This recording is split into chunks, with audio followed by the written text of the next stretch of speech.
Yo.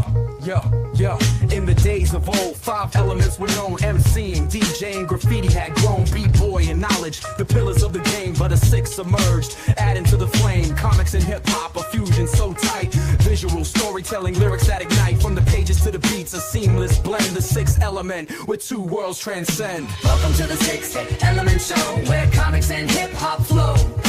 Reno and Stu guided the way, bringing you the culture every day. Welcome to the 6th Element Show, where comics and hip-hop flow. Reno and Stu. Woo, yes, sir. 6th Element in the building. What's good? Stu Dog, what's good? Welcome, everybody. I see Dark Lawn chilling. Yes, sir. Dark Lawn. We got a good show tonight, man. The debate rages on. Is it Man of Steel? Is it DCU Soups? Who's the better one? Who's gonna win out? Who's gonna be the boss? A lot of different ways you can look at that. So we're gonna look at it from all angles. We got some new releases from G.I. Joe Classified. We finally got some images reveals for those that we've been being teased about. Sci-fi wetsuit among them. And we got some unboxings too. We got our Dark Lawn review. We got our Footloose review going down. We got our Spider-Man Green Goblin retro card back review going down tonight. Yeah, we're gonna do it all and check it out.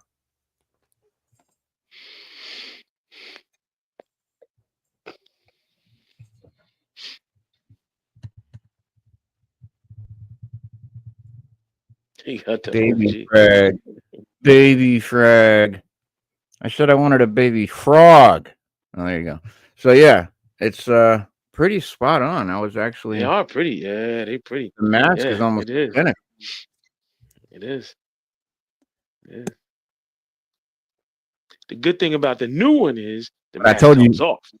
Yeah, helmet comes off. He's got a cool head underneath, and then you see how basic it is. It's just like a brown jumpsuit with just some blue straps. There was nothing to it. It just almost seemed like it just didn't match that really cool high-tech mask, and I always felt it was lacking because of that. But they did pretty good and giving it some more features and jazzing it up a little bit and giving it something to it. Even the knee pads add and the boots and all that. But yeah, man, cool. I love it when the retro. I love it when the classifieds look like the OG figures, and I'm happy to report that the new classified figures that are coming out that we're going to look at, sci-fi wetsuit, all of them, they look just like the original. I mean, in a classified way, but just nicely done, man. And same thing with Footloose and Dark Lawn. I mean, they're not retro card backs, but these definitely look just like the OG. With an updated motif. Yeah, I mean it's Joe's for 40-year-olds and 50-year-olds. I mean it's 2025 versions of these toys that this is how they would have came out if we were kids in today's day and age, or if toys were made like this back then. And you know what I mean? And like I feel like we're grown, so the figure should be grown. It's Right. It's a big level up, big step up from the original 80s toys. So like I fuck with these because they're modernized versions, like updated adult versions of the figures that we had as a kid. I mean, this is not fit for display. This is just little kid toys. It's good to stick it in a vehicle and play, with vehicles and stuff. That was the whole point of the 375, but articulation's not there. The size, the weight distribution, the backpacks, the heads, the figures, or the weapons, accessories, and then the weight of the figure. They don't pose well. You can't do any dynamic poses. They don't stand up good. You got to basically stand them on a base and just have them standing there. Not much you can do with these classifieds, man. You can do all kinds of poses, all kinds of cool shit, all kinds of cool design and setups and stuff. And so they're just better for displays. They're not as good for playing with, maybe, but we're not playing with these things. You see that shelf? They don't move. That's where they stay. I take them out, I pose them, I put them up. That's where they stay. I'm not sitting on the floor fucking playing with toys. So it's not designed the same because they're not supposed to be the same. So yeah, we're gonna check those out. And No, these couldn't take the constant movement, the constant bending, and the jostling to it. If we were to play with it, yeah, it would fall apart. It would It was literally the joints would be all loose, and it just couldn't take it. Yeah. It's made for posing. Yeah, you can set it and forget it. That's just it. But if you Yeah. wanted to play with it, it's not built for that. So we'll get into those. We'll talk about those a little bit later. First, we're going to talk about the debate here that's being reignited by this movie. Superman has reignited the Man of Steel versus OG. Is Man of Steel better? Is Man of Steel superior? What it's reignited that conversation, that debate, and it's a pretty big argument that I've been seeing going back. I've seen some people heated about it. I've seen some people angry about DCU Superman. It's not better. It's not better. Like just getting mad. It's like, whoa, hey, we can like both. And that's the thing. I'm a big fan of Man of Steel. I like Man of Steel. I do. I think it's a cool Superman that made me a fan of the character that I never was a fan of. I was a Batman guy, Marvel guy, really. And Man of Steel was dope to me. It brought me to the table. But I'm a comic guy first and foremost, and I feel like the DCU movie is more like a comic vibe and stuff like that. So, like, I think you can like Man of Steel and still appreciate DCU Superman and understand why it's more massively appealing. More people like the new Superman. That's a fact. We can see the numbers. We can see the box office tickets. We're going to look at that too in a minute. We're going to see who's selling more, who sold more tickets and all that stuff, and get into a deeper debate though, as far as like characters and stuff like that. So, You got to remember, hang tight. Man of Steel was based off the comic Man of Steel. Uh, therefore, the comic didn't do real well. It was there for a little while, but it never Yeah. did better than the original Adventures of Superman or Superman comic, which is more of what this new movie is based off of. Man of Steel was Mhm. based more on reality. Uh, Everything they did in Man of Steel, they did in the comics. Superman wore a beard from time to time. He paid rent. Him and Lois had a flat together. Right. Uh, it was just more. He went to work every day. Like he took his work more seriously. He did Yeah. more reporter stuff, but he did save the world. He turned to Superman. It was literally was like a modern day uh 90s or early 2000s version of Superman that was Yeah. really hardly based in reality. I read a few of the comics and they were decent. They weren't bad, but that's what Man of Steel was, and I think people just really appealed to that. Yeah. But like Prince, the artist said, all good things never last. Hmm. So Man of Steel was here. It had its time. I know a lot of people are upset that they didn't take advantage of that more. We could have had more movies, but we didn't. So that's its time is here and gone. It's time to move on. Yeah. Just like Christopher Reeves, the Christopher Reeve version, we moved on. It's just time to move on. I know. I know. And it's a great debate that I think has merit on both sides, and we'll get into it. But there's also other stuff we're going to talk about. Supergirl. We're going to talk about Supergirl. We're going to talk about the release date, the cast, the plot, the trailer, all that good stuff. Some new things James Gunn's been talking about. The Lantern Show, some release dates, good action there. We're going to talk about Peacemaker. the China and South Korean Superman box office. There's an article I want to share that's very interesting. Yes, James Gunn offers very cryptic tease about who this DCU reboot universe is really about and says, look to Peacemaker. So we're going to get into that. Batman Forever screenwriter bringing a new conversation to the table about a director's cut of that movie and how it was a more serious cut, and that could actually be something we're into. Early reactions for the Marvel Fantastic Four movie. We just like with Superman, some people got to see the first 30 minutes. Let's see what they thought about it. MCU is making some strange and unnecessary changes to the characters for this movie, but I think in all, we'll see how that turns out. Link, Zelda, my man, my big homie, my favorite video game dude. Link, Zelda is the live action movie is developing, and now we've got the actor and actress that are playing the lead character. So we'll show you what they look like and talk about that for a second. And one of the best G.I. Joe comics returning after more than 40 years. We'll get into that too. And then, of course, unboxings and reviews and all that by the end of the show. I know Stu Dog's got to take off kind of early tonight, but without further ado, what it do? Welcome to the show, guys. Welcome to the chat. Peace to everybody. Also tonight about 8 o'clock, our boy Derpy might be celebrating his 100th subscriber and doing a little show. So we'll stop in and pop in, check him out as well. But Superman committing the sin that set off endless fights over Zack Snyder's Man of Steel. And should Superman kill? Would Superman kill? We've got answers on that from James Gunn about this new guy. But before DC Studios brought James Gunn and Peter Safran aboard to reboot this cinematic universe, another auteur was given the reins more than a decade ago. Zack Snyder kicked off a new era for Superman and the DC films with 2013's Man of Steel. Brought me to the conversation of Superman. I never cared for the character before.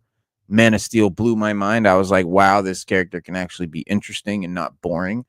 It was a divisive reboot, though, that followed in the gritty footsteps of Christopher Nolan's Batman trilogy, focusing on the angst and self-doubt and uncertainty and grief swirling around with Henry Cavill, Superman, and just a more grounded, realistic take, like Stu said. But Man of Steel prompted a lot of incensed and opinionated responses when it premiered. And a lot of those people that originally hated it are now championing it. Now they champion Man of Steel, and they're like, oh, fuck DCU. That's not how they were talking when Man of Steel came out. So it won them over. It won people over when it premiered. But none of Snyder's choices in the film drew as much ire as the decision to have Superman kill Michael Shannon's General Zod during their battle, or let his father die. And their fight between him and Zod kind of showcases that ruthlessness of the general's approach to battle, but and the greenness of Supes, who never tangled with a threat like this before. And so it ends with Superman, who's only been a superhero for a few days at this point, choosing to kill Zod to stop him from killing this family that was about to die by his eye laser. And so Cavill's Superman lets out a haunting, anguished scream, immediately remorseful for what he's done. And yet people crucified him for this, like he was a bad guy or something. Like, what do you mean? He should have let the family die to not kill Zod? Get the fuck out of here. So somehow 12 years later, Gunn's rebooted Superman features a surprisingly similar moment, and nobody cared. During the film's finale, Lex Luthor arrogantly states, brain beats brawn, as he commands his Superman clone Ultraman to fight against Big Blue, and Superman parrots that line back at him before summoning Krypto to help save the day. And during that back and forth, I wondered where Superman's brain was during the Superman's final fisticuffs, which we see David Cornsweat's version of the character also kill his superpowered enemy. And when he flies down and slams the engineer into the ground and kills her, or maybe more accurately, I should be wondering about his heart than his brain. But Superman doesn't seem to think twice about killing Ultraman. He doesn't ruminate on the idea of killing a being who looks just like him, a living being, right? He doesn't sit with the emotions stemming from killing a person, a living person, especially his clone, the way that Man of Steel Superman does. Man of Steel Superman is in anguish over what he did. This guy's like, another day of the job. Ultraman didn't ask to be created, you know what I mean? And nor did he ask to be sent after Superman. So, I mean, I can see merit on both sides. I mean, this is a great debate. It's a great argument because they're both phenomenal movies and they're both great versions of the character. You can't deny either one. Well, if we take it a step further, Reno, and further to, imensify the argument, in the originals in Superman 2, Christopher Reeves killed Zod, Nog, and Ursa. I mean, right? He threw Zod down, like, I guess, a bottomless pit or whatever.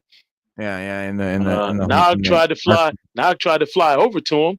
And he fell down the same pit, and then Lois Lane punched Ursa all in the face, and she fell down a bottomless pit. It was the same thing as in this new Superman movie. And like you said, it was like, hey, it's another day job. He flew over there, grabbed Lois Lane, and flew her back to Metropolis. Like, all right, we got rid of them. I mean, come on, like, yeah. And Ultraman gets sent into a black hole. Same thing. Yeah, Superman made very little effort to restrain Ultraman. He tosses out a generic "You don't have to do this" line before essentially giving up or rescuing or helping him. He lets the falling debris whack Ultraman into the black hole. And this is a film where Luthor creates a pocket universe. Surely there's a scientist somewhere who can rehabilitate Ultraman and help him eventually lead a life away from Luthor's control. Like, this is not a life that just has to be snuffed out without. And oddly, earlier in the movie, Superman literally doesn't want to kill the giant kaiju creature. Remember, he's like, Yep, I was getting ready to say that. Yeah.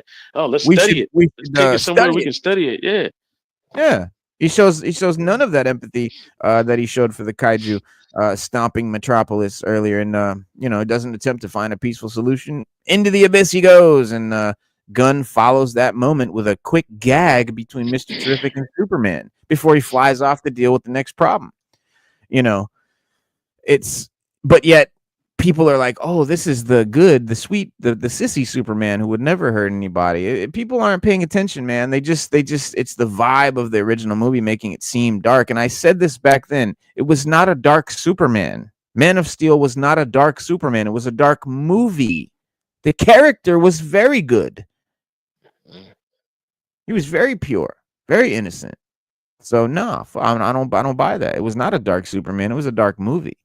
But it's entirely plausible that the black hole might not even kill, Superman or his clone. Who knows? But Ultraman may return. We never know. But point being, Gunn said, if you die in the DCU, you're dead.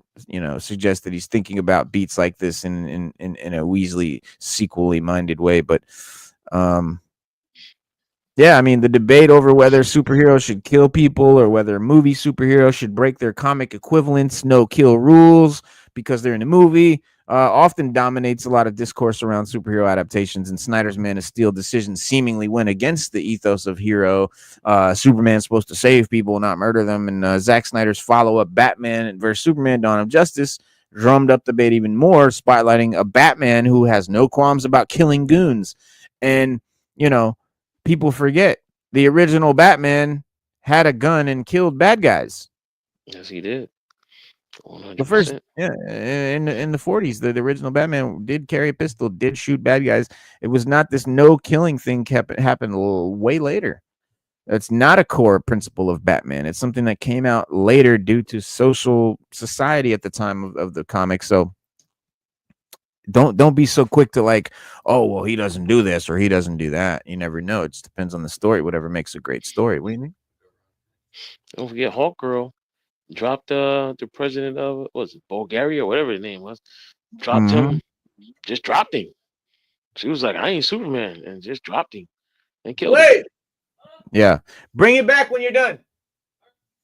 Yeah, I mean, yeah.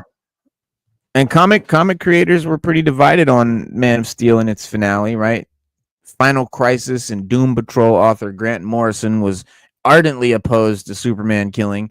In 2013, in response to Man of Steel, Grant Morrison said, I'm not sure about the killing thing. I don't know about you, but the last moral decision I made didn't have anything to do with killing people.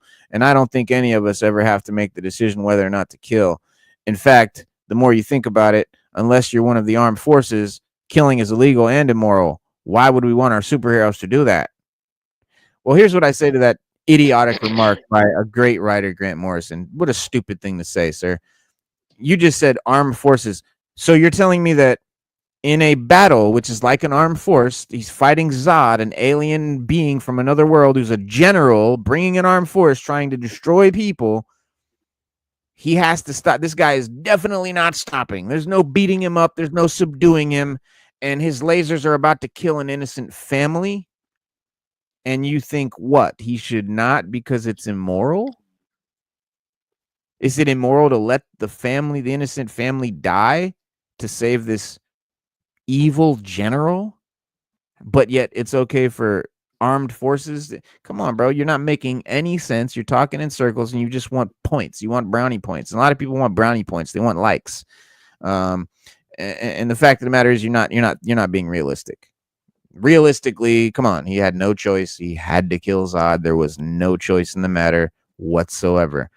Did the author have to write that scene in? No. but I think he did because it showed how tormented Superman was from having to kill someone, like in the comics. Like in the comics. Like in the comics. Just like in the comics. That's right. The movie Superman is different. Cinema Superman. This is comic Superman. Man of Steel was trying to be comic Superman, because it was trying to be MCU and. But you know, my thing is like I can sit here and I can debate either side. I could debate the fuck out of either side because they both have merits. They both have contradictions, and they're both very divisive. But they're both dope. They're just very different. Like I said, I don't think one is better. I think they're very different, and I enjoy them both equally. That's what I'm trying to get people to do. I just want you to understand. That's what I want people to do. I don't want you to. I'm not trying to convince you one or the other is better. What I'm saying is you can enjoy them both equally. You just have to learn to appreciate the two for the different things that they are. I mean, you got to appreciate the two things for the different things that they are. They're different. They're very different from each other. That's true. You know what I mean? That's true. Right. You got right. And each one has to be taken and judged differently than the last. I mean, Yeah. did we have issues with Man of Steel? Yeah, we did, but we got over it. And are they gonna have issues with this movie? Yep. But I think in the long run they're gonna love it. It's a good movie. I don't care what anybody says. You can sit there like we were telling Spade. If you watch Superman 3 and 4 and then you ragging on this movie, you're wrong because they were horrible and you sat through them. Guess where Spade is right now? Is he watching Superman? Right now. I hope so. I hope so. Guess where he's coming as soon as he leaves the theater? Straight here. That's it. Yeah, we need his insight because it was a good movie. I'm not gonna lie. I can't pull no punches. I was very entertained. It was enjoyable to watch. I like Henry Cornswet. It's our new Superman, and I hope they do something with him and make some more movies. I love it. I think it's good. I think it's great. Yeah. And I got anybody who does it, you're entitled to your opinion. Yeah. But mine's is more on the like side than anything. EGC salute. Just seen it today. What do you think, EGC? What'd you think? What'd you think? How does it hang in the debate between the two, Cavill or Cornswet? And see, even on that, Reno, I just look at it as being errors. So you had the Christopher Reeve error. We had the next error with what's his name? Henry Cavill. And now we got the Cornswet error. That's just how I look at it. Same thing with Batman. There's different errors. Different errors of people who played that's just their error. You know, of course, arguably, I think personally Affleck and Michael Keaton were the best Batmans. But there are different eras of Batmans. There's different people that played it. Yeah. Like it or hate it. I know some people, like I was telling you the other day, we were at work, we were talking, and we brought up Superman 4. And there was one dude out of like 7 of us in there that said that he liked Superman 4 and he loved Nuclear Man. He thought it was dope. One dude, no lie. One guy out of like 10 of us. That's he awesome. was like, yo. He was like, wait a minute, y'all didn't like Superman 4? We were like, no, we did. We thought it was just no. He was like, y'all didn't like Nuclear Man? We was like, no. He was like, yo. He was like, oh, we thought Nuclear. He was dead serious. He was like, oh, we thought Nuclear Man was dope.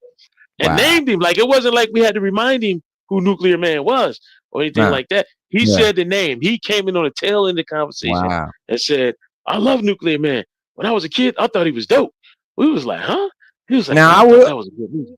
No, I will say when I was a kid, I did think he was dope. I was real young. I was like 5. When did it come out? When did 4 come out? 87, I think. Something like that. I had it. Was it that late? Computer. Hang on, computer. But I know I was pretty young. Because in 87 even I was 8. Superman 4.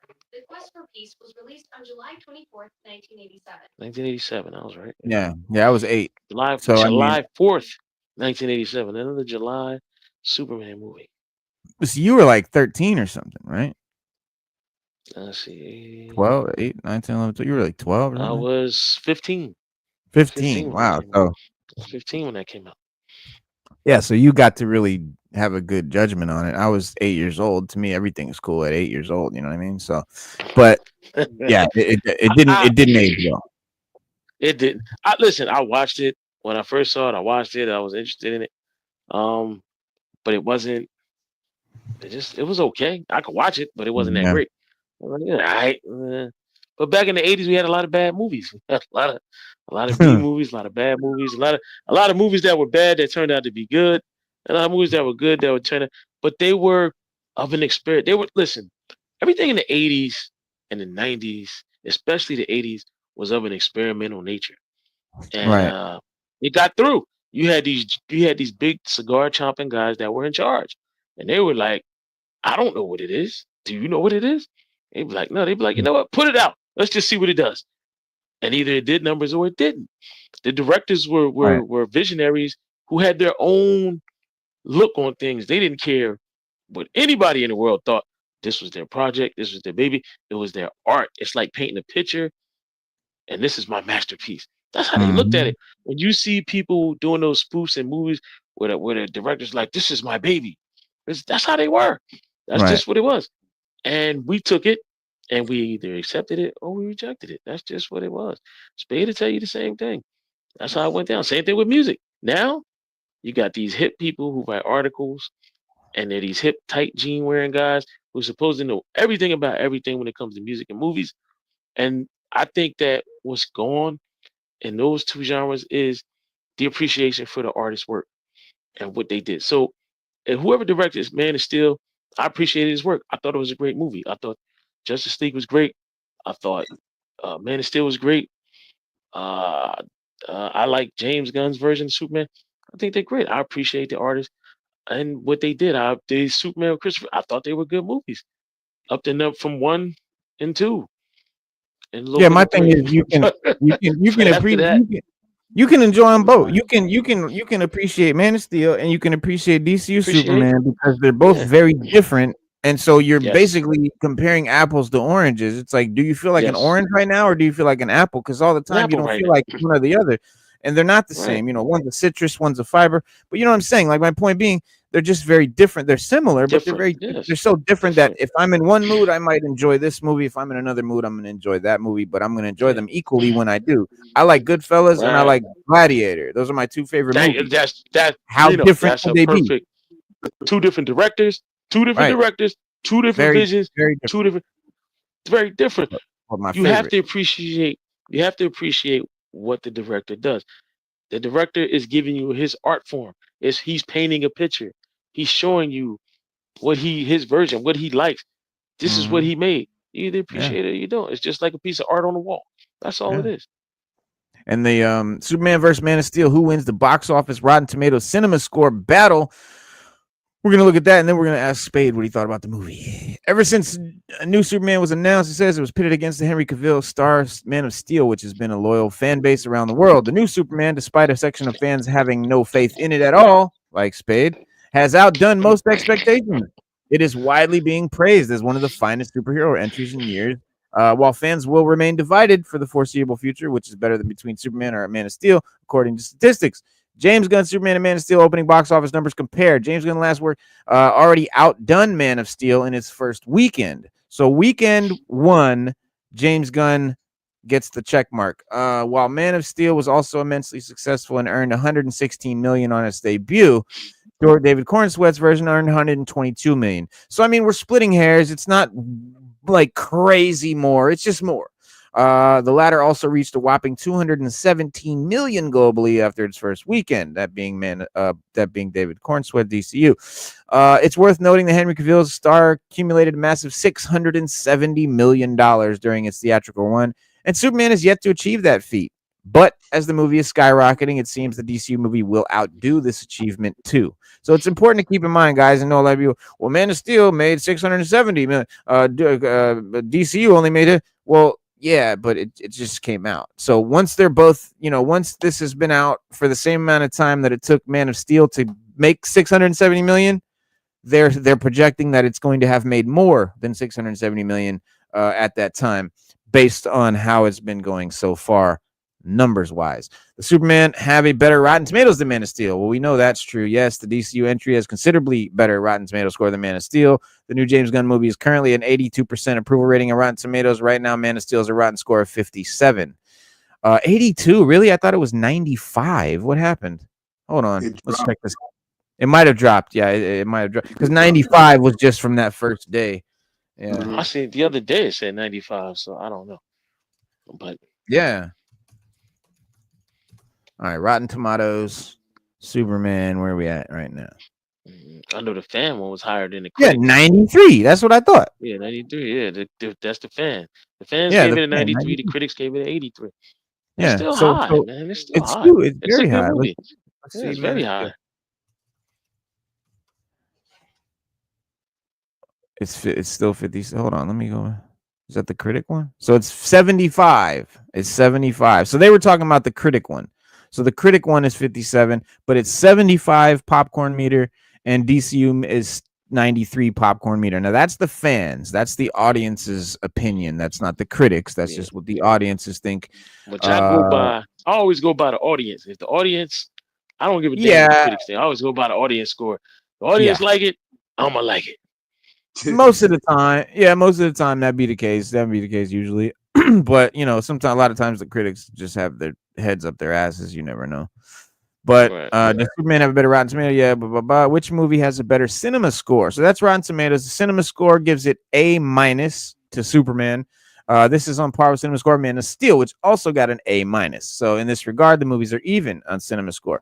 So even though some may argue that Man of Steel had some things that Superman did not, the new James Gunn film seems to outdo all the previous DC movies, and its run has just started. Superman is now running in theater. So, yeah, I mean, this movie's doing better. We know it's doing better than any of the DC EU movies that Snyder did. Any of them and all of them, it's doing better.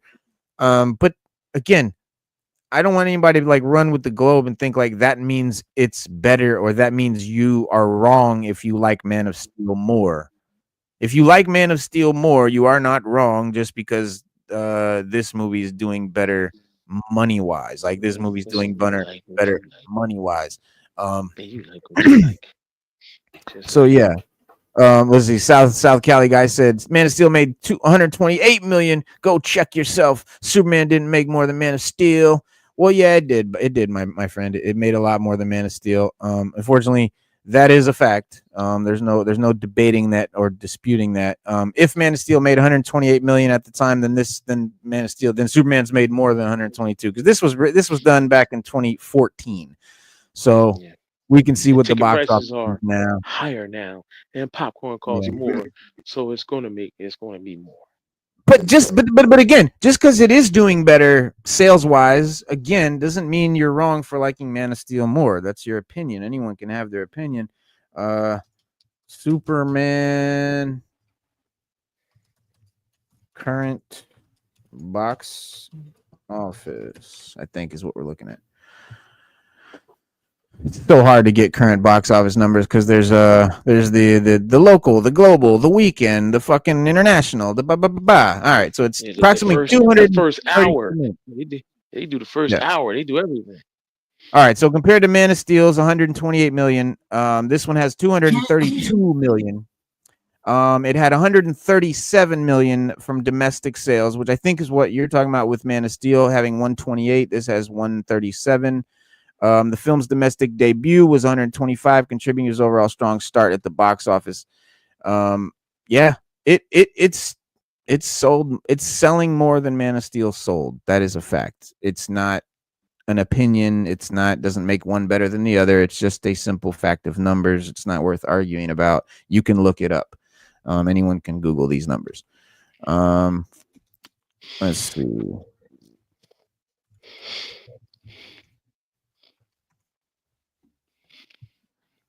All right, Superman has grossed approximately 122 million on its opening weekend, making its third best opening 24. Yeah, sorry guys, Man of Steel did not do as much as DCU. Someone was on Instagram arguing with me earlier. They were like, "No way, DCU Superman did more. Man of Steel way more," and they're just so confident. But I'm like, cool, but where are you getting your information from? Like, why do you? Where are you getting these details? Like, I don't know what the point is of inflating them or proving. I don't care which one made more money. I just want to see. I'm just curious. So I'm not biased. I'm not trying to gouge anybody or inflate or buffer anybody. I just want to see what it says, just so we can make a scientific, you know what I mean, official discussion. It says while Man of Steel opened with a global total of 200 million, the new film's private. Yeah. So again, we'll see, but so far it has done better than Man of Steel, and projections are that it will continue to do that. You said Forbes made the article back in 2013. It stated 128 million open weekend. Other information is not out there. Yeah, I mean that's 2013. There you go, 128 million. So that's 128 million versus Superman's 137 million. So it still loses out. Yeah, 137 is still more than 128. But again, huh? As the last I checked, it was. Yeah, right. But yeah, this is today's right here. This is today's article, 2016. DCU had a projection domestically. What is the box office so far? Blah blah blah. Here's all the over the sea. So there was an interesting article though about China and Korea saying that they were just shitting on this movie. But here you go. Put that into context. Superman's global opening is the third best in 2025 and is higher than the $116 million opening weekend for Henry Cavill's Man of Steel in 2013. The budget for 2025 is estimated $225 million. The film would likely need to cross the $500 million to break even, and over $700 million to be considered a success by DC. So it has to do better than $670 million to be considered a success by DC. That's why these numbers really don't matter. But the film's domestic performance was $125 million for opening weigh-in means that the gradual lowering of its box office predictions were warranted. Original projections in June had the DCU reboot receiving somewhere between 154 million and 185 before being decreased in July to 125 to 150. Yeah.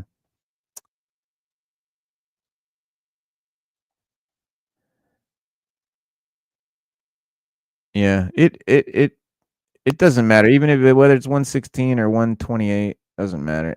But back to I think what's important. I don't think it's important. The box office numbers is not all that important to me. But what is interesting, I think, Spade is our resident Man of Steel fan in the building. Sada, welcome Sada to the convo. Sada, yeah, Sada, welcome Sada.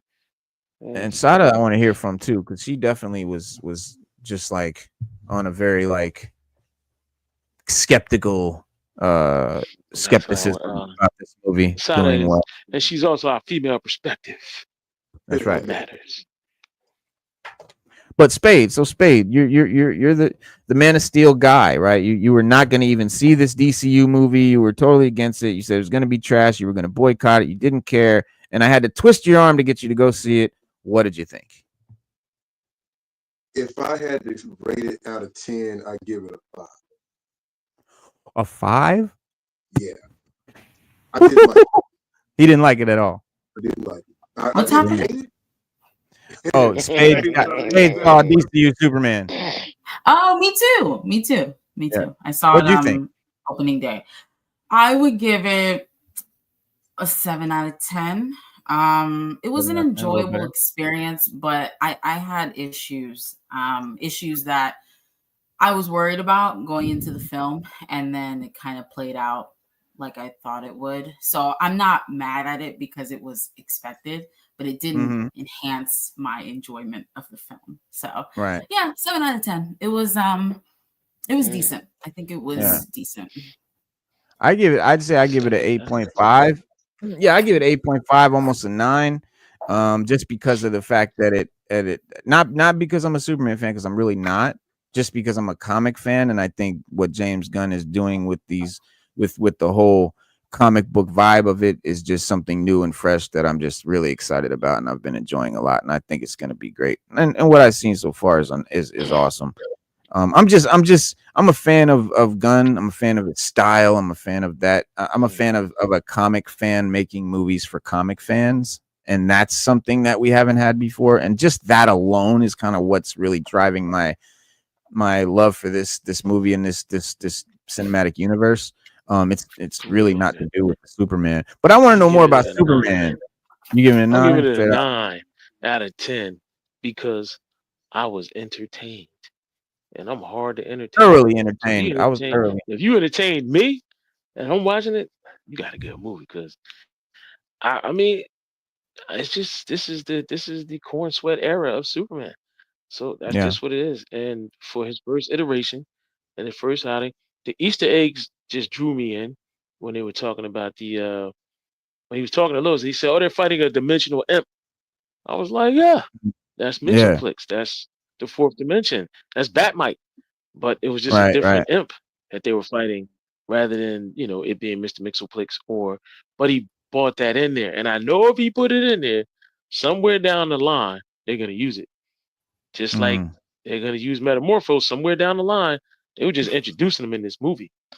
So it's just I like stuff like that, man. I like later on it pops up and we see it. We're like, hey, I need to be entertained. I'm sorry. Yeah.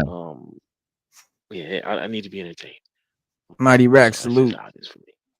I mean, everybody knows my opinion of the movie. Everybody definitely knows how much I enjoyed it and why I enjoyed it and what I loved about it. But from a standpoint of character, Man of Steel versus what we'll call OG Superman, what did you say? What do you think, Spade? I mean, just the characters wise, just not the movie itself, but just the characters of this Superman. How'd you feel about the Superman as a Superman fan, as a Man of Steel fan? The characters were kind of spot on. I'm not gonna lie. And like, for me, it seemed like an amalgamation of all the previous movies. The only characters I really didn't care for were Ma and Pa Kent. They were like a little too. Yeah, they were real.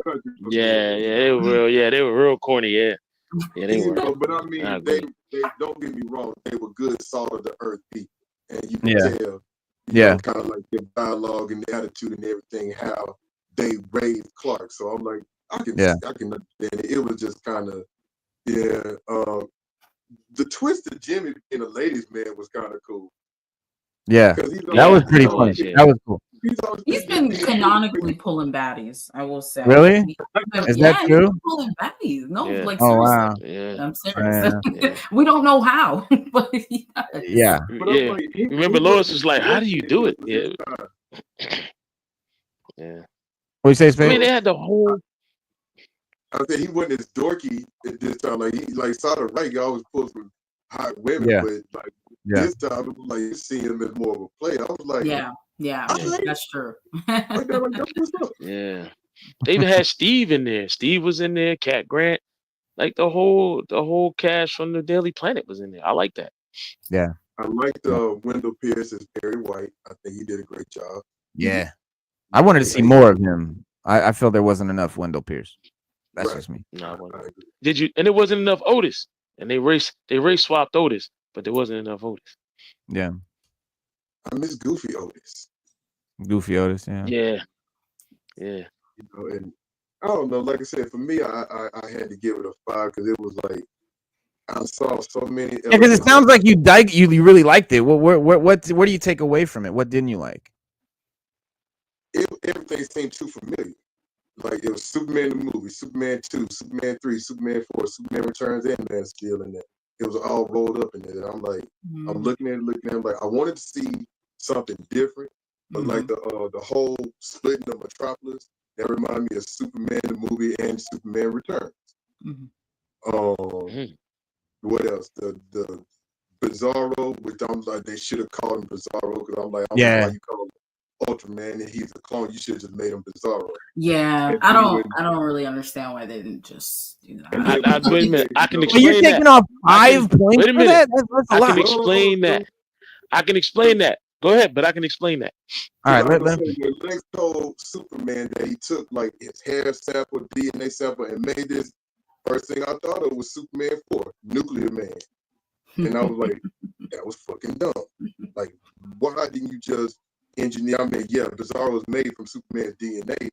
You should just call him Bizarro, especially if you're gonna call him stupider but stronger than you. I was like, that was lame. Yeah. In my eyes, that was lame. I mean, I wouldn't take it from a 10 to a 5 for that though. I mean, you got to give me some. What made you? Like, 5 means I did not like it. Is different, you know, like. Yeah, but I mean, 5 is I is didn't like different it. from your 5, you know. Okay, so what? So 5 means you liked But 5 it, you is enjoyed also it. average. 5 is like right. Average. 5 is a good score. Anything below a 5 is bad. I would take 5 as being good. Yeah, oh, 5 okay, is good. It almost got a 4 from 5 it, is but I average. give it a 5. I mean, if someone's judging you and they're like, "Oh, what do you think? Am I a 10?" I'm like, "Nah, you're a 5." That's kind of a diss. But that's the average. You just the average guy. If you take it as a diss, you take it as a diss. Not really, because really, I would say 6. I would say 6 and under is average. If you was judging, like you was judging women, that's 6 and under. I mean, 6 and under is average. Well, 5 to 7 is average. I would say that. Well, okay. So you felt it was average. That's fair. That's fair. One thing but the Supermans, because we're kind of tonight talking about Man of Steel versus this Superman, like the characters. Like, out of those two characters, who do you feel was more like the Superman you like? I mean, you said this Superman was spot on, which he really was. But I really like Man of Steel too. I mean, for me, it's a hard decision. Like, to me, I don't have. I'm not. If you asked me, I couldn't like give you a straight answer. Oh, I can't. I couldn't, because they're both. I would say if we're gonna base which Superman or Superman, of course, you know how everybody pretty much holds Christopher Reeve in high regard as Superman. Like, that's top right, tier, you know. Right. I don't know. But Man of Steel. Did you feel that character was more like a Superman that you like, or is this Superman more like a Superman that you like, or you feel is more accurate to the one in your mind? Man of Steel was more the Superman that I like. Yeah, I agree. I think I agree. I think I agree because, like, personally, I don't think that the Superman was dark at all. I think it was a dark movie, but I don't think the Superman was dark. I don't either. I've told people that over the years. I'm like, you can have, you can't make Superman a dark character, basically, like, without making him evil. But you can't have a dark movie with him in it. He still has to be the light in that darkness. Right. No, I agree. And so I was like, yeah, like, Man of Steel feels more like, you know, that's a Superman for me. You know, and I can see how they went in this situation. Like, this is a Superman for the new generation. It's just not for me. Yeah. That's kind of how I felt. Like, I was like, you know, Man of Steel is really my Superman, but I think this movie was more my movie, just because, again, the comic bookness of it, all the characters and just the whole vibe and the nods to stuff from comics and all that, and it made me the Supergirl, like all that stuff. I just felt all of it. I could just feel the whole universe, and I really dug that aspect of it much more than the Snyderverse. I felt like the Snyderverse, first of all, out of the Snyderverse, I really only liked 2 movies, and that was the Snyder Cut and Man of Steel. The rest of them, you could have took them or left them. I really didn't care for them that much. But I felt more like with this one, like you said, you would like feel more comic booky. Yeah. To me, it felt more cartoony, and I mean like 1970s. Yeah, I could see that. Everybody says that. It is like the animated movie. Yeah, that too. Yeah, I mean, that's kind of too why I like it, because it's like the animated movie Superman, the DC animation and in live action. It was like one of the cartoons, which I think are more like the comics.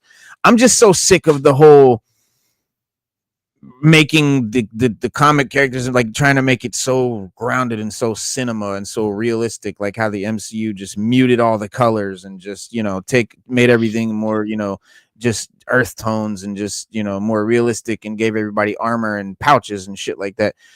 You know, like, that's cool, but like, I'm good with that now. Like, I want to see comic book shit that looks like comics on screen. Stu Dog has to roll.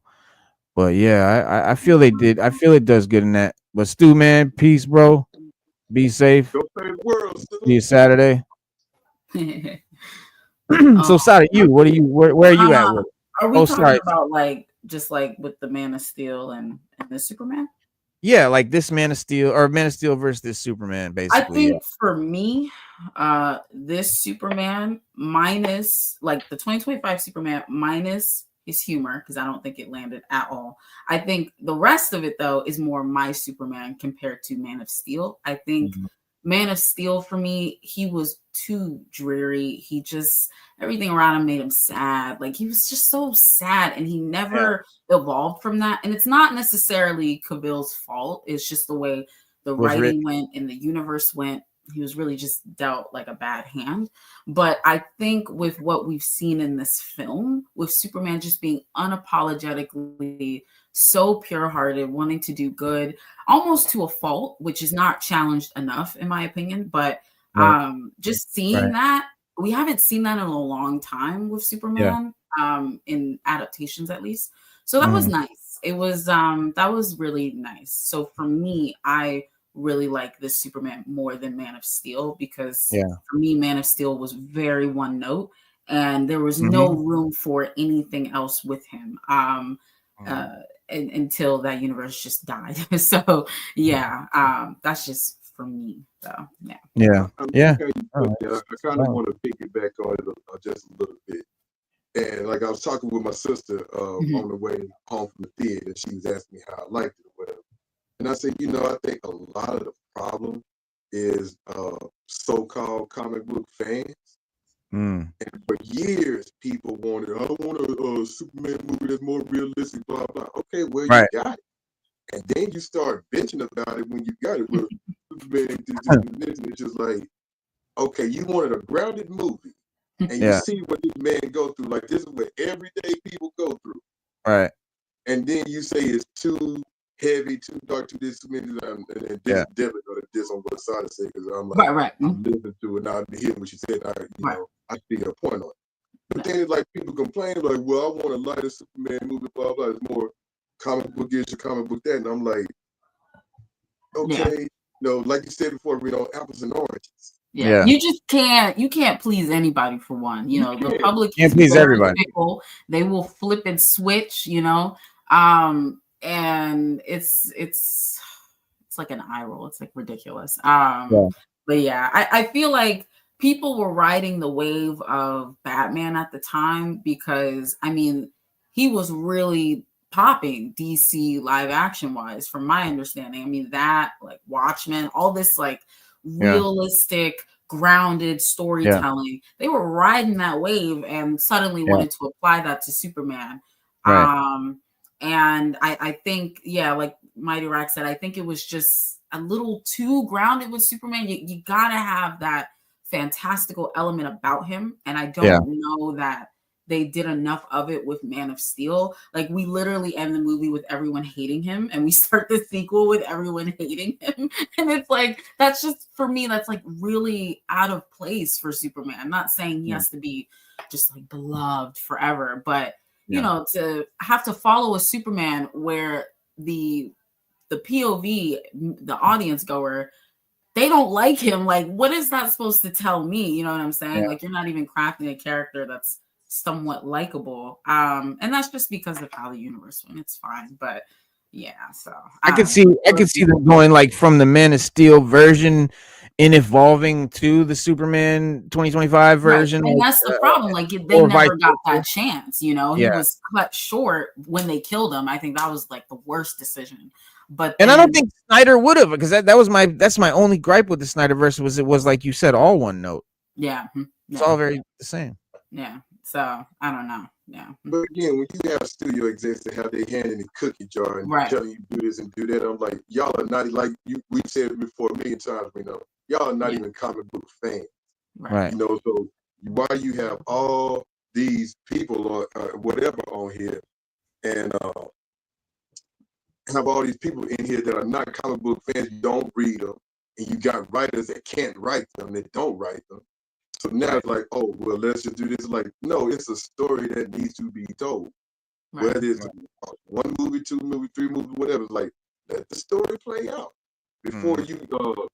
Again, they should just went ahead. For me, they should have went ahead and released Justice League, the Zack Snyder version in theaters and been done.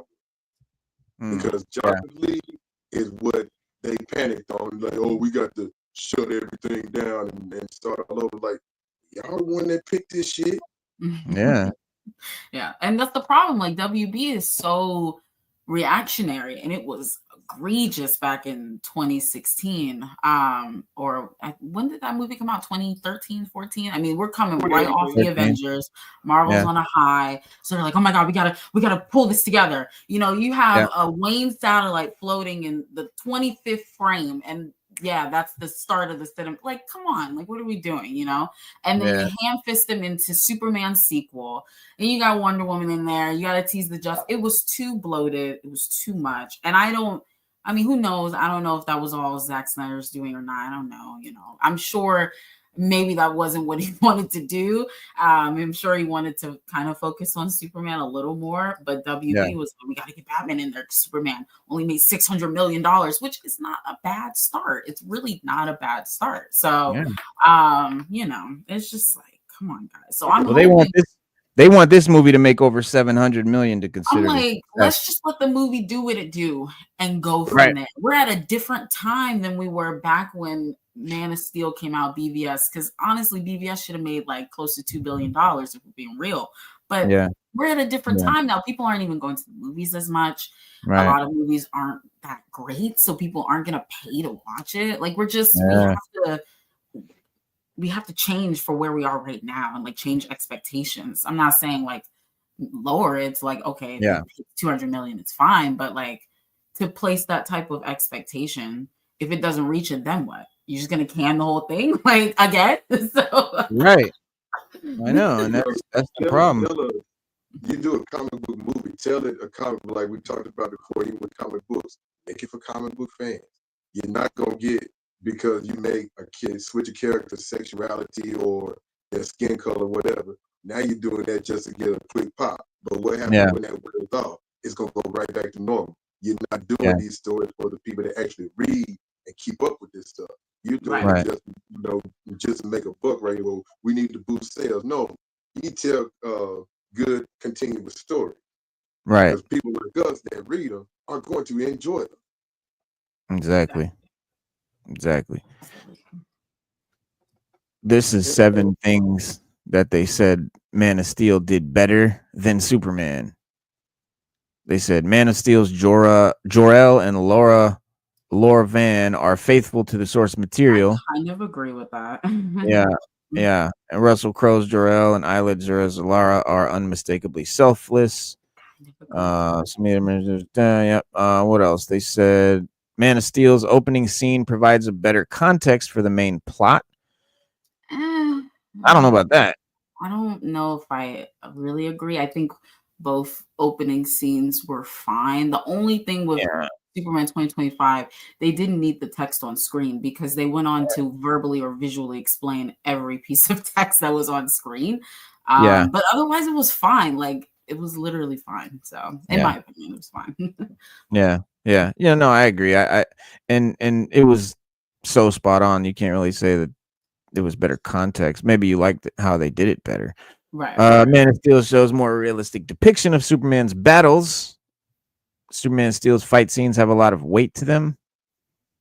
I don't think they both did. They had some great fights in DCU, And like, I know a lot of people were with Man of Steel. They were like, you know, what people died and blah blah. I'm like, I asked this question, but you're like, how do you know? Because if I see a big ass spaceship outside of my window now, I'm getting the hell out of Dodge. Right. Like, how do you know people didn't? You know, I know they had a citywide evacuation in this movie, but it's like at the same time, are you gonna sit there and look and be like, oh, there's a spaceship and 2 men sitting up here fighting, blah blah, or are you just gonna be like, I'm out? You know, it's like, use a little bit of common sense here, people. So that's my only nitpick with that is like, comparison to I'm sitting there watching, I'm like, how do everybody surmise that a bunch of people died in Man of Steel? It could have just been a few. You never know. Hopefully the buildings were empty, but I'm sure there was somebody in there. Maybe one or two old people didn't get it out or something like that, but for the most part they're empty. But hey, Spade, can you switch your microphone again? Yeah, let me try it. It's crackling, popping. Yeah, like Rice Krispies. Let me see. Man of Steel script is tighter than Superman's. That I think the plot was a little wonky in 2025 Superman. Because it was very bloated, but It was doing a lot. I think it was I do think it was a little tighter, just a little bit. Yeah, I think. Yeah. I do. Maybe so. It says Man of Steel is more of a self-contained movie than Superman. I agree with that, and I think that's deliberate. And I think that it was deliberate because Superman is not meant to be a self-contained movie. It's meant to be a part of a greater, thing. And I don't even think Superman is his Iron Man. I don't think that's his main guy. I really don't. I'm not sure yet who it's going to be, but he's acting like it ain't even Superman. So we haven't seen Batman yet. So I don't know. I think his Iron Man should be Batman. But when I say his Iron Man, I mean like his main center character, as like kind of the MCU. Iron Man was the main centerpiece for a while. But Man of Steel's score is more emotional than Superman's. Well, I don't know. I mean, you had Hans Zimmer on the thing. He's pretty good. I don't really have a strong opinion on that. I thought both scores were fine. Yeah, they were both okay. I mean, DCU Superman score was a little bit of a rehashing of Donner. Yeah, you can't get what Donner did. Like it's hard to try and do something like that. So yeah. I thought it was fine. Yeah, it was great. Let's see. Man of Steel's flying sequences are more epic than Superman's. Don't agree. I thought they were equal. I mean, I thought it was fine. Are they just talking about that one POV shot everyone complained about? Like, who cares? Yes. I guess. And I thought that was fine. Yeah.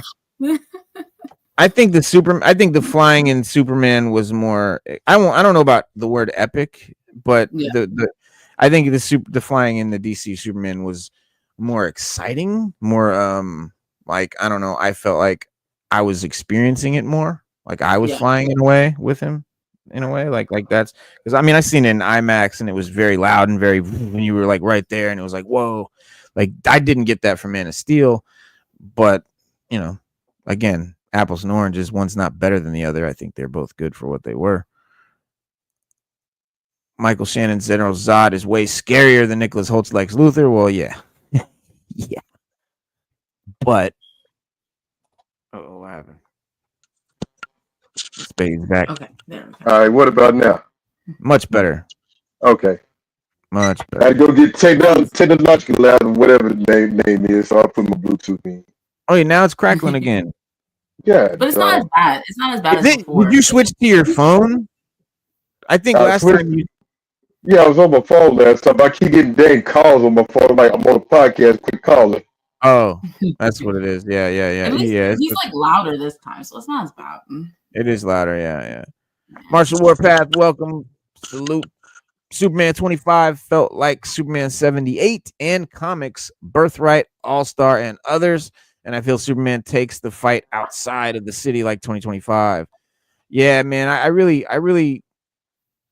again, I mean, I can't say strongly enough how much this felt more comic booky than any other. But I mean, again, I almost don't even consider that. And this is a crazy thing. I kind of don't consider it like a Superman movie as much as I do a comic book movie. Oh, it's not. Makes sense. It's not. Yeah, it's not a Superman movie.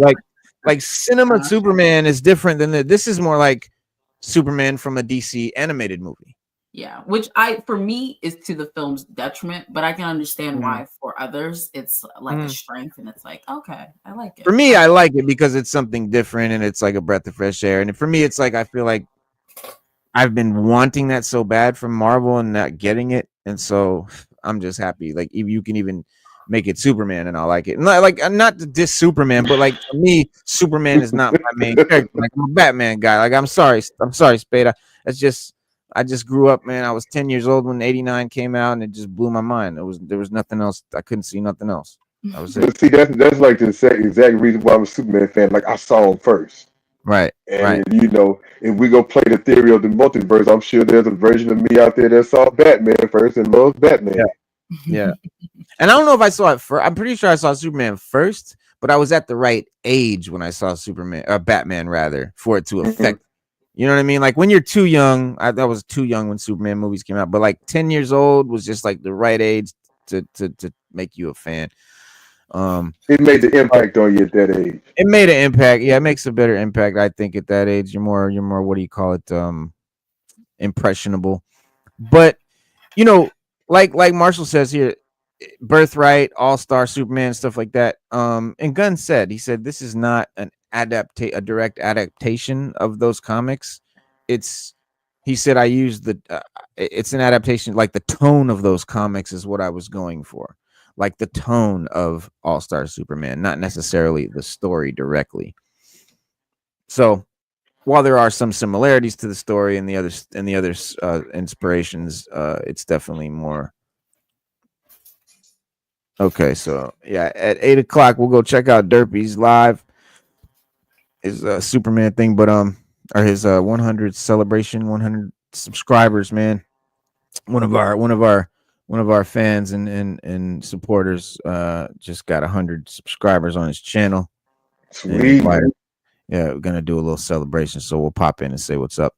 That's it. I guess that's it. That's 7 things. 1, 2, 3, 4, 5, 6, 7 things. Yeah, the only thing I really agree on is that first point, because I think the change that he made was like so unnecessary. I really didn't really like it. Because you didn't like that they sent him there to conquer Earth? I didn't like that they basically framed them like General Zod and told Superman, hey, go take over Earth, kill anyone who gets in your way, rule with an iron fist, kisses, love you. I don't really like that. I think it was very unnecessary. I just felt like James Gunn kind of saw that aspect of Superman. I was like, okay, let's kind of like make it edgy a little bit. All right, let's flip that. And the problem was like, you can do that, but then you have to kind of sit with it and follow up on it. And that didn't happen in the film. Like it came out, the public ridiculously turned on him. And then Superman like cried for a second and then kind of got back to business. And I felt like, you know, we had a lot to do in the film. So there wasn't enough time to kind of sit with this major change to his parents. And I'm like, okay, they're basically General Zod, and that's like really, really odd. So, oh, my dog came in. But yeah, I wasn't. I felt like I was like, okay, so what they're saying is they're like, my son that you know I'm getting ready to have to put in a capsule and blast out into space, and we're all gonna die. Everyone's gonna die, and I've got to send him somewhere. And I can send him to a place where he will never be in danger. He will rule that place. I know he's gonna be safe, and let me tell him about how to be safe and all that. And that's kind of how I took it. I didn't take it like we're Viltrumites and we need to go colonize and take over planets. No, it was more like I think that's exactly how it came across. No, I didn't think so at all because they weren't like. James Gunn looked at Invincible and he was like, "Oh yeah, I like that. All right," and was like, "All right, let's apply that to Superman's parents." Because why else would you put that in this movie? It doesn't really impact the story in a way that it should.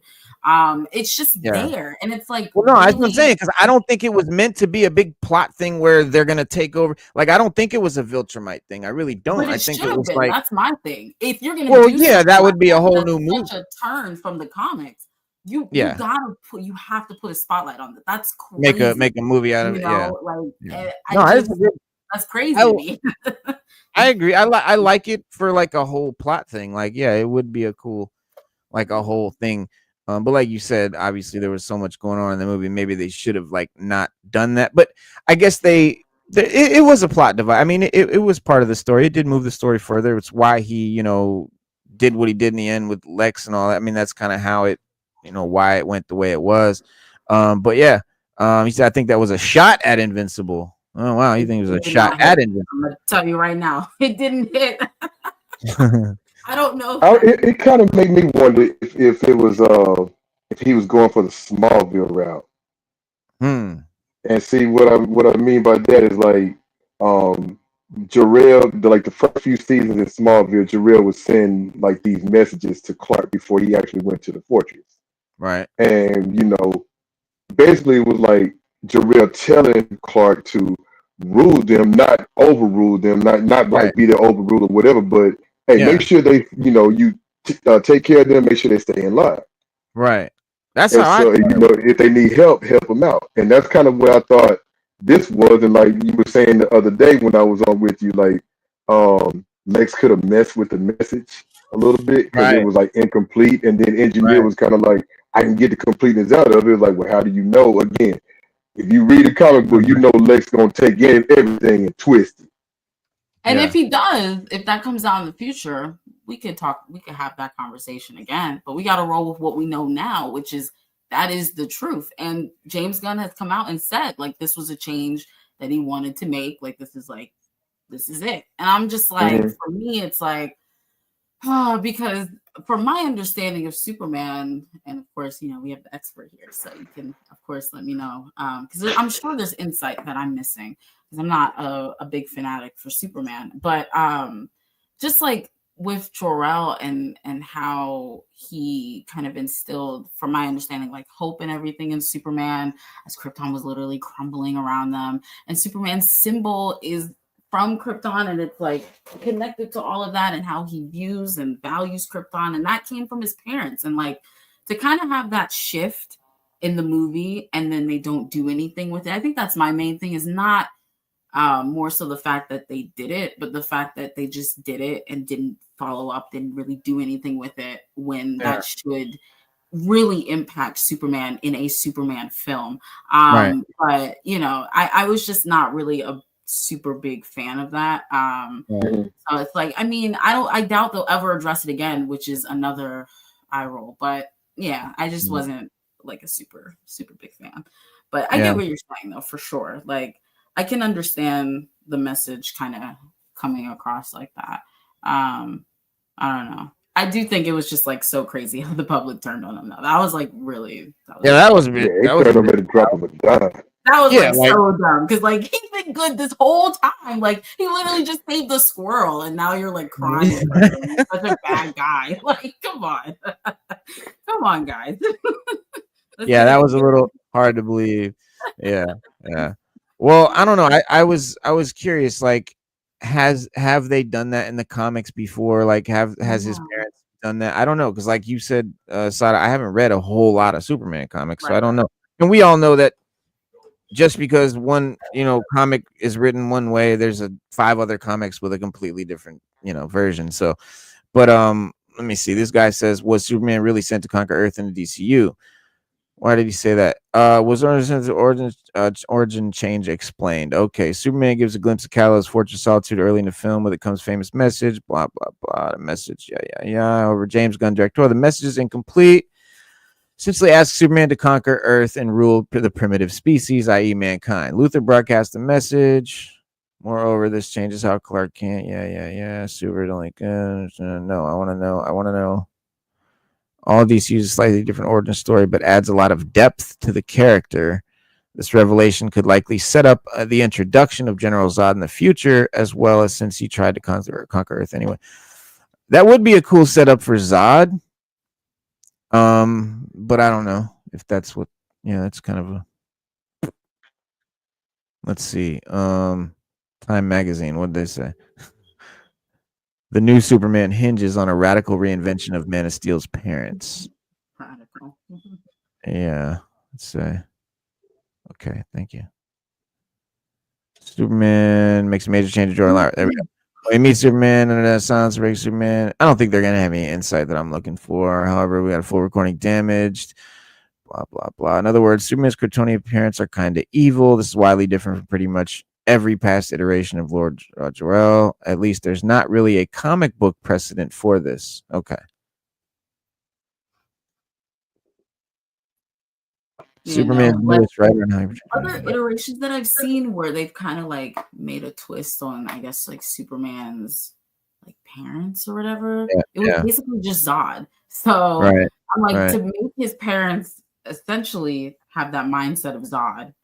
It's like, all right, what is I don't really know what the point is of Zod. I mean, obviously there's a point, but it's like, well, okay, I will tell you the difference right now. There's a real easy difference. The difference being simply that Zod wants to literally repopulate the Kryptonian species on Earth to rule Earth. He wants to restart Krypton, make a new Krypton.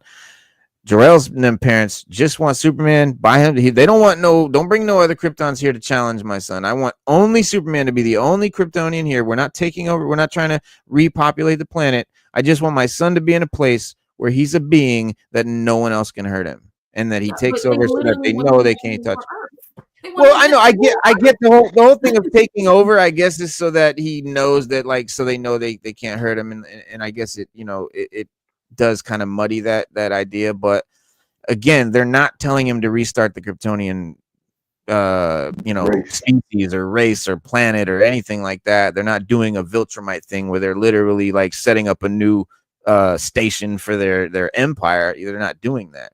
They wanted him to be there by himself, and that's the only thing that made me feel it was different than Zod in that aspect alone. But yeah, they are still telling him to conquer Earth, definitely. Generally speaking, in the comic books, like they wanted him to be a dictator, like Zod wanted to be. His motivations are just different than that of Jor-El's and Laura's. Right. At the end of the day, they still wanted to be a dictator. I mean, from my viewpoint of seeing that scene. So I got that rule with an iron fist vibe too. Like they were like, rule with an iron fist. It was so odd seeing Bradley Cooper as Jor-El. I know. I was like, oh, he's so, I think he's a little too young, but it was whatever. I was like, okay. He looked way younger than he is. Yeah, I think he's probably the same age as Russell Crowe was. He just looks a hell of a lot younger. Looks a lot better. Russell Crowe was like Russell Crowe. I felt like he was good. I thought like visually he looked. Yeah, he looked good. Remind me of my grandfather.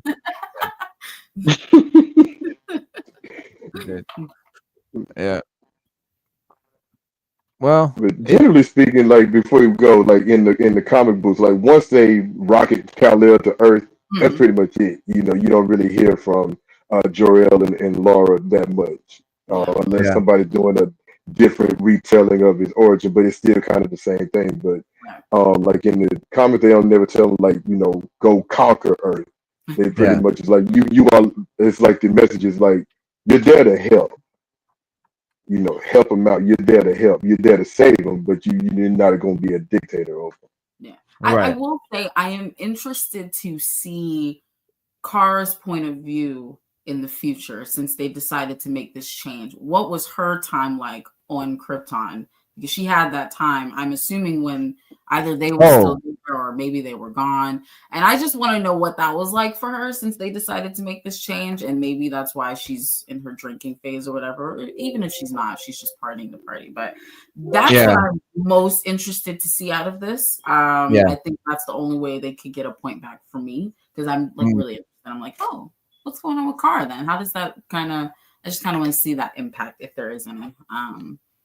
No, I'm so glad you brought that up because like we're gonna definitely talk about Supergirl here in a second, and but before we do get on Supergirl, what did y'all think about? In my opinion, I think one of the characters that made Superman great, and I think one of the dopest characters like that we've seen in this is Mr. Terrific.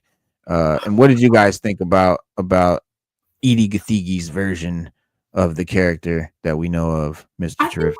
He was awesome, honestly. I thought he was great. I feel like the only thing was like some of the lines that he delivered, it kind of felt like, he was trying to get a joke off and it just didn't really work for me.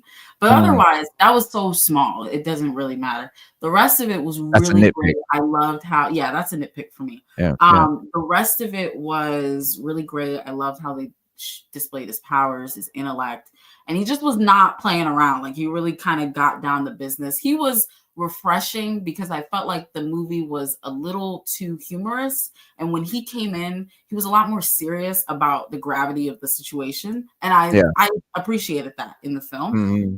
So I really liked it, and I was really happy for the actor because he got screwed over in X-Men First Class. Oh boy, did he! I was They really really glad fucking. that he got a win with this movie because he deserved it. Yeah, and he was too. He made a big point of it, but I mean there he is, and there's the comic book character. I mean they nailed it, like they nailed it. If he was a little bit thicker, a little bit of a bigger dude, I think it would have been better, a little more accurate. But bro, he nailed it, and like you said, man, they they did him dirty with X-Men because first of all, Darwin is a fucking he adapts to goddamn. Why would he die? That he should He not have literally died. adapts to survive. Right. What Right. the fuck? That made no sense. They just established that he adapts to survive, and then they like kill him with like fire. Like what the fuck? So anyway, they told him, they promised him, and it says here, it says Mr. Terrific actor Eddie Gathegi. How do you use it? Is it Edie Gathegi or Eddie Gathegi or Eddie Gathegi? What is it? Thingy. Is Yeah, it Eddie or Edie? Is it Eddie? Edie? I think Edie or Eddie? That's what I don't know. If it's Edie or Eddie. I've So, heard Edie, but Edie, yeah, Edie I've heard, Gathegi, but whatever. Gathegi, whatever it is, Edie Gathegi. E.G. I do not want to butcher his name, basically, but much respect to Eddie Edie. Says that he was assured his killed off X-Men character would return in future films, but well-received Superman role is more than making up for it. So yeah, he was told that not only was his character like not die, but then that he would come back in future films. And of course they never did because fuck Marvel, but fuck Disney. Eddie Gathegi's work is wowing audiences in the scene. Yeah, I mean, because like it's not Marvel, it's Disney. It's not Marvel. Marvel has nothing to do with it. But Eddie Gathegi played Darwin, short-lived mutant in 2011's X-Men First Class. So if you guys didn't see X-Men First Class, hold on. Yeah, I knew that was gonna happen. So you know, he was what it says, which coincidentally starred Lex Luthor, actor Nicholas Hoult as Hank / Beast. Yeah. And in the film, Darwin is able to reactively evolve, hence the name, but is easily killed by Sebastian Shaw. X-Men fans were surprised at Darwin's fate, given the character's established invulnerability in comics. Not only the comics, but just earlier in that scene. Pretty much. But an interview with a Hollywood Reporter, Gathegi recalled how he had serious concerns about the plot of X-Men First Class, which he expressed to his agent. He said, I was in London after being... I'm not going to do that. He said, I was in London after I had just been offered the role, and they gave me a couple hours to read the script to determine whether or not I wanted to do it. A couple of hours. That sucks. You can barely read the script, let alone if you want to be in the movie, but... So I read it. I called my agent and said, hey, listen, I have a problem with the fact that this character is the only black character in the film aside from Zoe Kravitz's character. And I'm also the only mutant who meets an untimely demise halfway through the film. It was 2009 at the time. And I was like, killing the black guy first is so played out. I can't do this. Fucking bravo, sir. Because God damn it. Gathegi said following talks, he was assured that Darwin's death, as we see in X-Men First Class, was part of a long-term. Oh, they played him. They played him. Don't worry, it's part of a long-term storytelling plan that would have the character brought back to life in the future films. Oh man, they lied so hard. So there were conversations that happened, and then they assured us that it was essential for the storytelling in order to motivate the mutants to avenge my character's death. Wow. So they worked a plot device. Cute. Yeah, they finessed the fuck out of him. Like a mofo. Bro, they finessed him. They also fully intended to bring back my character. I mean, that's just naivete on your part, bro. You should have known. Like, I'm not that you should have known, but I would have known. I'd have been like, hell no, that's bullshit. Darwin can't die, he regenerates. So we held on to the hope that he would honor their word. This, however, did not happen, and Darwin failed to return in any of the subsequent X-Men films, Days of Future Past, Apocalypse, or Dark Phoenix, that of which we do not speak. But these were all movies from that, you know, what do you call it, First Class, like universe that they could have brought him back in. They could have brought him back several times because, you know, it wasn't just like that was the last Fox movie or anything. So I'm hoping that the MCU will bring Darwin back in some cool mutant shit in like phase 7, but fingers crossed. Kategi said, came as a surprise. I thought that I would be returning to that franchise over and over again. Because again, so basically what he's saying, guys, is that he was upset off top that they were killing off basically the only black character right in the beginning, like typical shit. And he was talked into agreeing to that nonsense with the caveat that we'd be bringing the character back and back over and over. And of course, it was total bullshit. They literally were just killing the black guy in the beginning of the movie. Typical Hollywood shit. No caveat, no cool twist, nothing, just bullshit. And he's basically saying, he said, I thought that I would be returning the franchise. He said, I thought that there was potential for a bigger future. It was actually a surprise to never get the call to suit up again. Then he said the way that they handled my character was a fumble. Talking about the actual, character, obviously being, an evolution mutant. He said, I've moved well beyond that, though. He said, I didn't want to come back for X-Men Apocalypse. I just knew it was done. He explained, he said, so I really didn't look back. To be honest with you, I speak about it when people bring it up, but I've made peace with this years ago. Fast forward 14 years, Gategi looks at the long-term, high-profile role in Gunn's rebooted DC universe after wowing critics and audiences as Mr. Terrific and Superman, which got off to a big start box office. James Gunn is reportedly considering Mr. Terrific spin-off TV series. Oh, boy. The report new details on James Gunn's DCU plan, including TV spin-off talks, Superman box office target, and much more. So I see that happening because Mr. Terrific was a runaway sleeper hit from this movie. Everyone said, I've heard people say it was their favorite part of the movie, their favorite character in the movie. I've heard that a lot. So I do not put it past them to do a spin-off that was an unplanned thing, because they're doing unplanned shit already. We got Clayface and all that, Sergeant Rock, all that shit that we never heard about when we got the first Gods and Monsters slate. So it's an ever-changing thing, and so I don't see it as like a impossibility that they're going to make a Mr. Terrific show. Do we want a Mr. Terrific show? I yes, just not right now. I don't think. I think I would like them to just kind of get their footing. Like, let's not go off the handle. I know it's very tempting, but we really just need to get our footing, and then we can. I'm totally fine with that. Let's do it. Yeah, I agree. In a position, I think, to kind of go off the handle like that. So, yeah. Yeah. Let's see. I agree with that. EGC, he beat me way to it. He said, Terrific worked out well. Heard he might have a series coming. I'm looking forward to it. Zoe Kravitz was killed off screen. Big mistake. He was. I forget what movie it was. If it was in the same film or not, but yeah. I guess it was.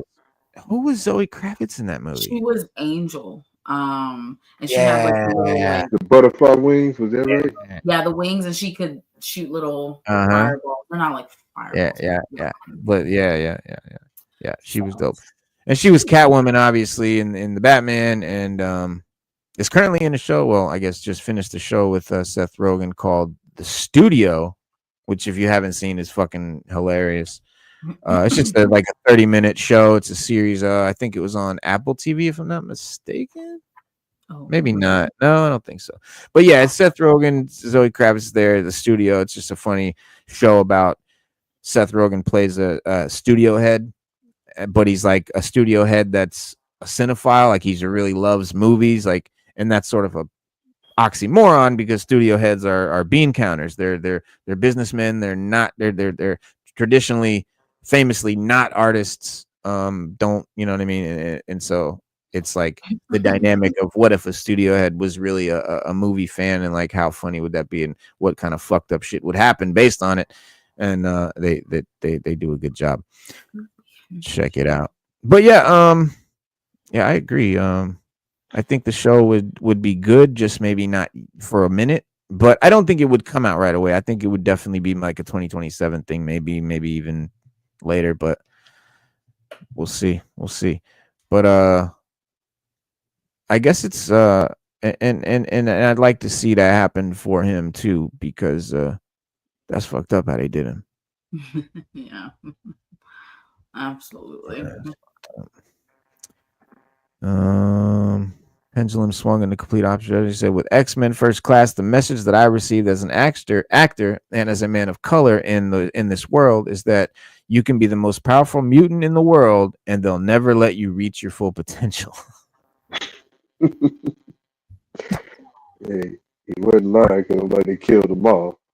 You know what I mean, he said, whereas with Mr. Terrific and Superman, the message that I'm receiving is that you can be one of the most intelligent characters in the universe, and you can make a difference. You can help save the world, and it's a different level of conversation.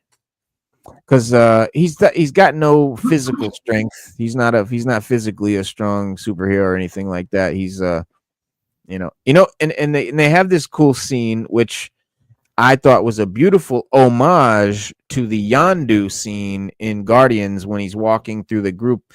He's walking through like the crowd of bad guys, and he's whistling, and he's got the dart just like killing people all around while he's just walking kind of slow motion, and like the dart's just going around killing all the bad guys.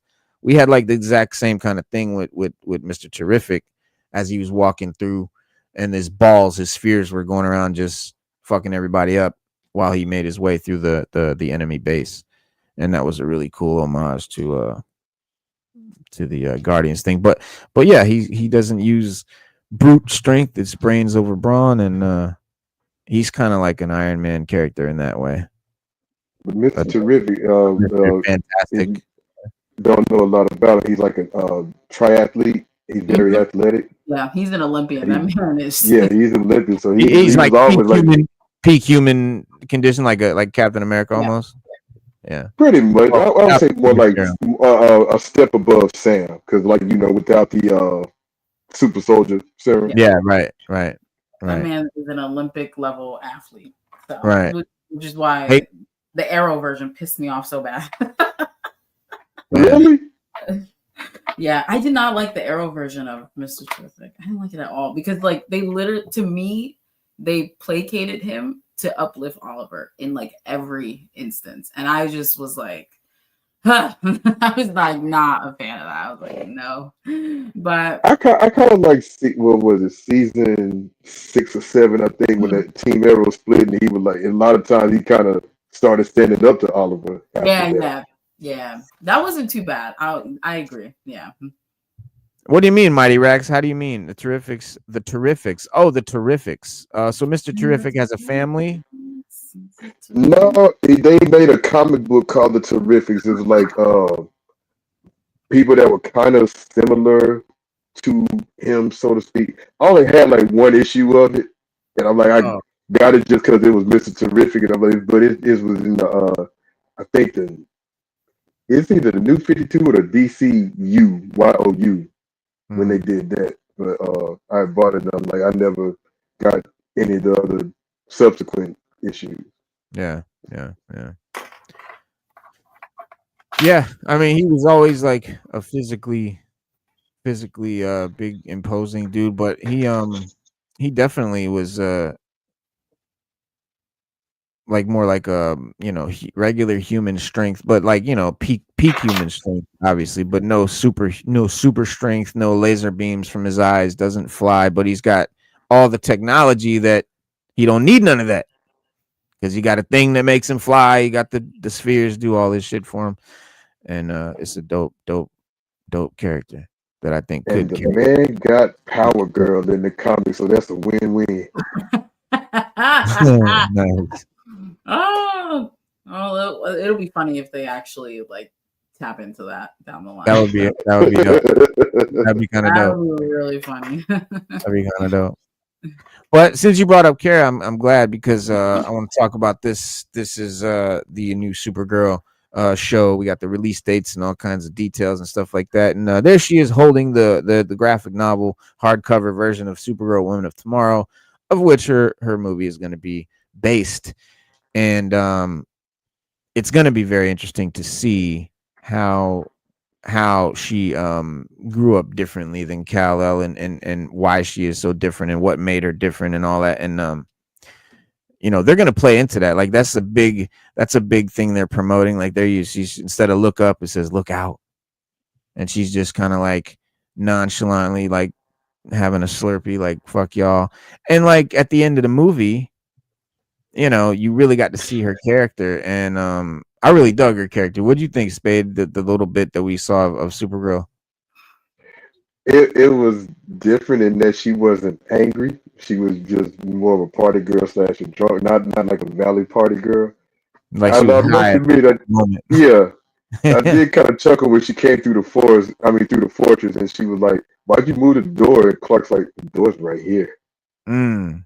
You Yeah. know, then Yeah. you know, Yeah. then afterwards, like when she got ready to leave, she was like, "Later, bitch." I was Later, like, bitch. "Damn, Or she said, "Thanks for watching my dog, bitch." dog, bitch." Yeah, I love that. That was great. But it was cool to see that it was Crypto was her dog, and like he was just fucking her up, and she was like laughing at, you know, because Clark was, or Cal, he was like, when Crypto was jumping on him, he's like, ah, fuck, ah, and she was like, you know, into it, like it was fun to her. But what do you think, Sada, about? Because I know you like Supergirl. What do you think about the I like iteration? Supergirl.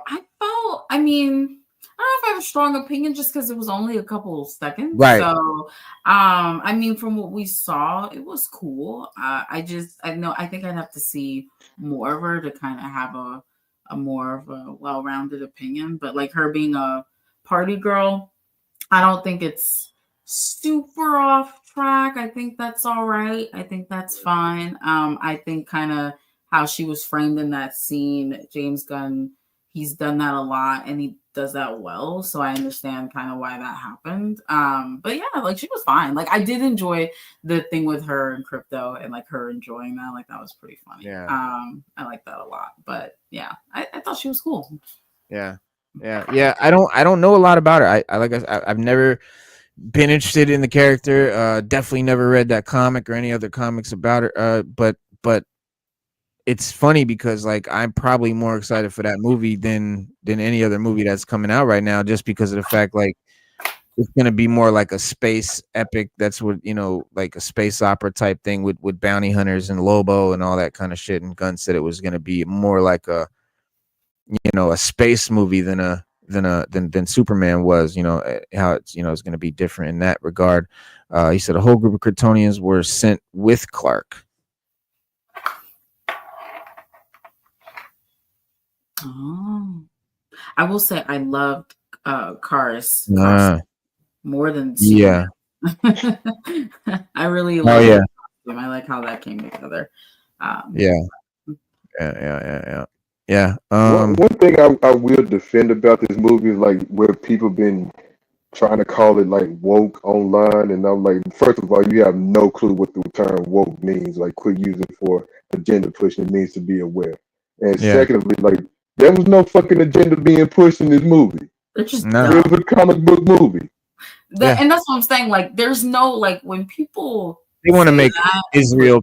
There's no like genuine. They don't genuinely like movies. First of all, I don't think they genuinely care or are even interested in the character of Superman and that whole thing. It's just like, all right, here we go. Because Superman, from my understanding, has literally always been an allegory for being an immigrant. Lex has always been someone who has spat in the face or was disgusted by anyone who's a metahuman, in the vein of like Magneto, how he feels about humans. Like that's just always been the case. So it's really bizarre to see people kind of have an issue or try to turn it into an issue now. It's just at the end of the day, I guess you don't understand the bare basics of both of these characters. So it's just really odd. It's very, very odd, but it's really just because of the political climate right now. And it's just so dumb. Like it's so stupid. There's a certain sect of people, I'll say, that want to politicize everything. They want to make it political. They want to. I mean, the White House. White House with that picture of Superman with Trump's head on it the other day. Did you see that one on Twitter? The White House tweeted that picture of Superman with Trump's head on it. Oh yeah, I did see that. Like how delusional. This is not political. Like please stop trying to put this over there. And like that's one thing. That's one of the other things that I loved about this in the DCU is, you know, separate from other past, Hollywood factions, I'll say, is that it's not trying to be political. It's just like, here's some comic book characters, here's some comic book shit, here's some cool fun shit, and like, let's have fun. And like, that's it. Like, that's all we want. That's all we want. But this says Supergirl to everything we know about it. I just want to see when it's coming out. We got dates 2026. All new, flying high, widely entertaining, Creature Commandos, guns, Superman against all odds. There is what is Supergirl about? So Supergirl, Woman of Tomorrow. That is a Tom King comic series. There she is with Crypto. There's Crypto right there. And that's her this character here, I believe, is the one that's going to like hire her to track down the people that killed her parents. And so that's kind of the loose base plot. Upcoming film based on the 8-issue comic book miniseries Supergirl Woman of Tomorrow, created by Tom King. Blankets Lively follows lost wandering Cora Zor-El at a crossroads. She feels her life lacks purpose, especially since her baby cousin Kal-El, Clark Kent, doesn't need her protection anymore and is thriving on his own. Just as she's ready to give up, a young and noble galactic warrior named Ruthie Mae Kroll, that's this character here, seeks her help in tracking down those responsible for killing her father and destroying her home. She wants revenge. If Supergirl doesn't help her, she'll do it herself, whatever the cost. And that is the official comic synopsis.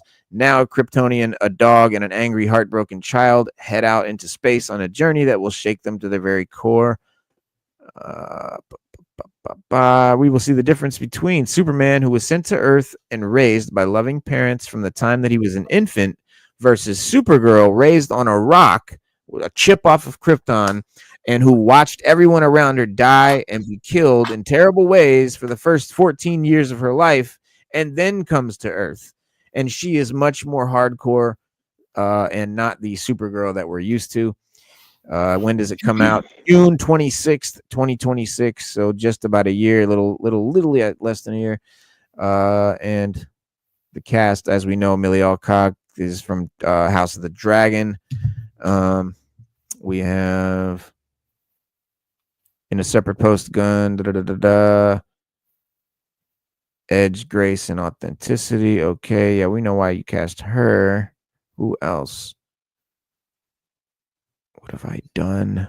Sounds like in disbelief. What have I done? She told the outlet, describing her screen test process, which she's terrified. So during a screen test, you're in a room with all the other women vying for the same part, and you're all dressed as the character. She said, the studio will get you lined up in a makeup truck and put the same makeup on all of you, then test you on a stage. For Supergirl, it was myself and another girl. It was really scary. I thought I was going to vomit, but it's just fear. That's what happens. This job has been a journey of overcoming my own fear. Supergirl cast. Okay. Eve Ridley as Ruthie Mae Knoll. Matthias Schoenaerts, who just was in the Old Guard and Old Guard 2 as Krem of the Yellow Hills. I know who he is. I'm not sure who Eve Ridley is. I don't think she's been in much else. Yeah, she hasn't been in anything else. She's a very young kid. And speaking of young kids that are in movies, we did also just find out who was going to be in the Zelda movie. Mm-hmm. They did really stop. Yeah. I'm not mad at this.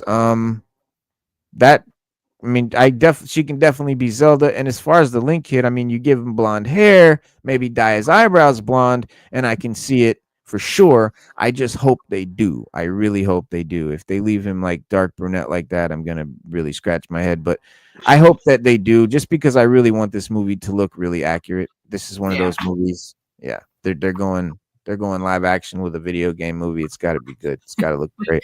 Come on, guys! Don't add to the bad name that video game adaptations get. I mean, like, it's you got a big hill to go up.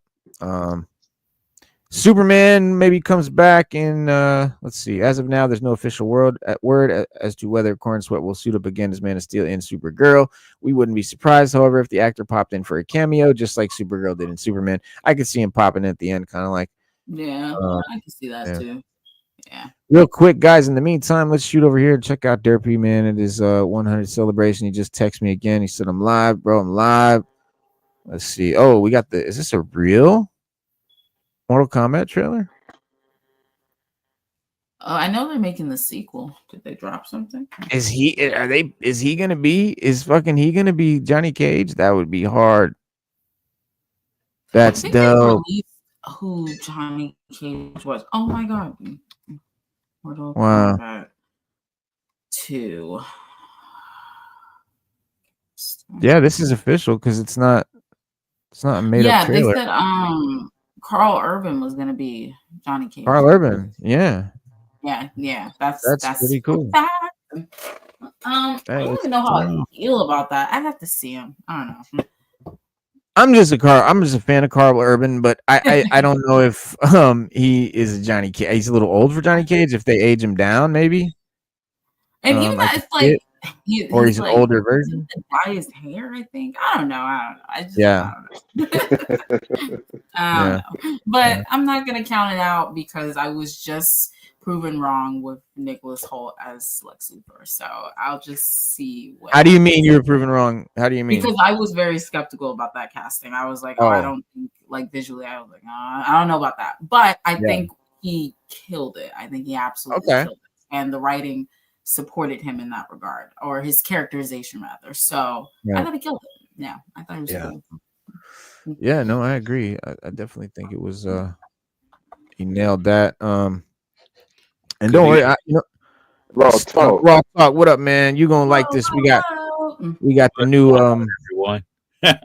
chilling. We talking about the Man of Steel versus Superman, and then we talked about Mr. Terrific. We talked about Supergirl here. We're getting ready to we talked about what else? We talked about Link and Zelda. We're getting ready to talk about G.I. Joe here in a minute. G.I. Joe Classified, some new figures that's coming out, and then I got some here to review. And all right. I couldn't join in on the Superman talk because I still didn't see the film. No, I'm trying to see it this weekend, honestly. Word. Because I need to see it. I want to see it. Everybody else seen it around me, and I'm like, oh man, get on it.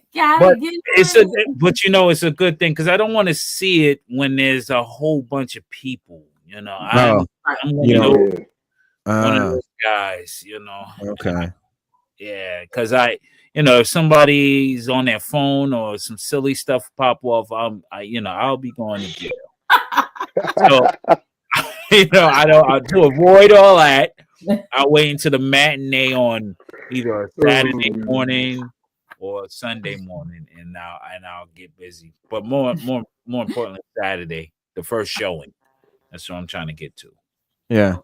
I respect that. Yeah, you don't want to mess up your experience, so I get. Yeah, I mean, I love spoilers. I don't mind the spoilers because that's my thing. I still watch it for myself, right? Because the way I process it is totally different. But I love the spoilers and the intricacies that I can go into the movie and look at it and be like, "Oh, okay, this was what they was meaning by this." Oh, so it's a good process for me to do it that way, anyway.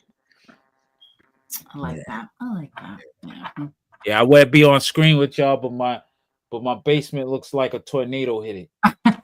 Wow, what happened? No, I'm redoing my G.I. Joe room. I'm doing a whole lot of things, and it's a daunting task, man. When you got a newborn and you're running around crazy, sleep. So it's bugged out over here, but I enjoy it. It's fun.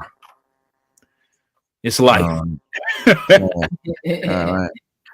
Yeah. Well, this is my man Derpy Entertainment, one of our fellow supporters, and he just hit his 100 subscribers today, so he's got a live. Hell yeah! Shout out to Derpy Entertainment celebrating 100 subscribers. Yes, sir. Let's see if we can hear them. What's up, Derpy?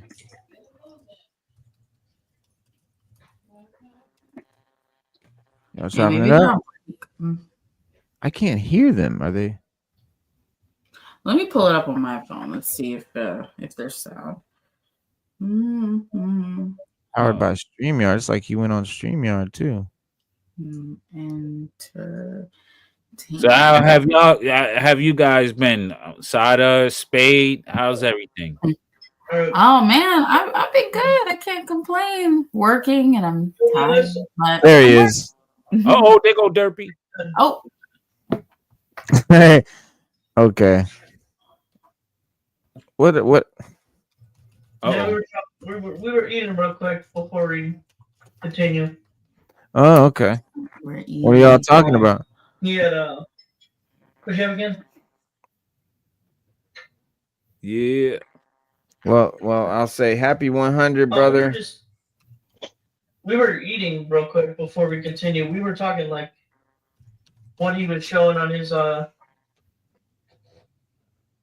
his channel. He has TikTok and YouTube, and then we discussed Power Rangers. There you go. Power Rangers. Nice. Yeah, man. Definitely, bro. Guys, check out Derpy Entertainment, man. They do chop it up and He's eating right now. Marco's eating right now. Oh my so. god. Yeah. They pause to eat mid show. So like, what? So unprofessional. Why would you? That's gangster. EGC rolled in the chat. Look. Yeah. What's up, UGC? How are you? Word. That's what's up, man. Yeah, man. So, How are you, man? so I was gonna ask you, did you Yeah, get bro. Snow Cat, bro? Mine or your Did I get what? Did you put in for that Snow Cat, bro? Oh, you already know. Oh, dang. You Okay. already know. You already know. I had to. We're gonna talk about it. Yeah, Always man. I have to. I have to. It's not like a choice that I have. Yeah, it's not. No, I mean the only one I didn't get was the his tank. Yeah, you can find that for pretty cheap now, though. Oh yeah. Yeah, I almost don't even actually for do the, it, like- the yeah, same it's price. Yeah. yeah. I mean, I mean, yeah, if I could find one for like, for the 300 or whatever, then I think about it. But I don't know. I haven't seen any like that price. But if I do, that would be a possibility. But I really like the Dragonfly. I really like what I've seen so far about the Rattler. My Rattler hasn't shown up yet, Dang. which I'm pissed about because I know a lot of people's have. Oh. Yeah. And I keep emailing them, and they're like, "It's coming. You know, your order's good. They're going out in batches." And I'm like, "Well, why the fuck am I in the last batch? Like, how do I get in the early batches? Like, come on, bro. What are you talking about? Give me my shit. I paid for my shit. Send me my shit now." I think they should do it to the way, because if you got that, was it the Hasbro, whatever, is that exclusive where you can get the jump on all the exclusive stuff? Oh yeah, you should be able to get yours before the regular buyers. You know, I never saw the point in paying for that $50 because the only thing it gets you is it lets you pre-order shit an hour before everyone else. Yeah. But I've never ever once seen anything sell out during that member hour. So I just wait till everyone else's hour starts and I order it. Like, I don't see a point. If I started seeing shit selling out during the member hour, oh yeah, I'd have jumped on it a long time ago. Yeah. 100%. But yeah, right about now. Yeah. interesting trailer today. Hang on, let me see what they talking about. I did see it. Oh yeah. Stranger Things trailer. Oh, Stranger Things. Oh, Stranger Things. Is this the final season? This is the final season, right? That is correct. Oh. Yep. Okay. It's ending. It's over. All the powers are manifested and everything. Everybody's in their how stranger can it get? Apparently 3 parts worth, because that's how they're releasing it. So wow. They really stretch the money now, huh? Yeah. They gotta sell product now. Oh my goodness. No, you discuss on your channel. You go first. No, Derpy, you go first. This is your 100th celebration. He can't hear you. I know.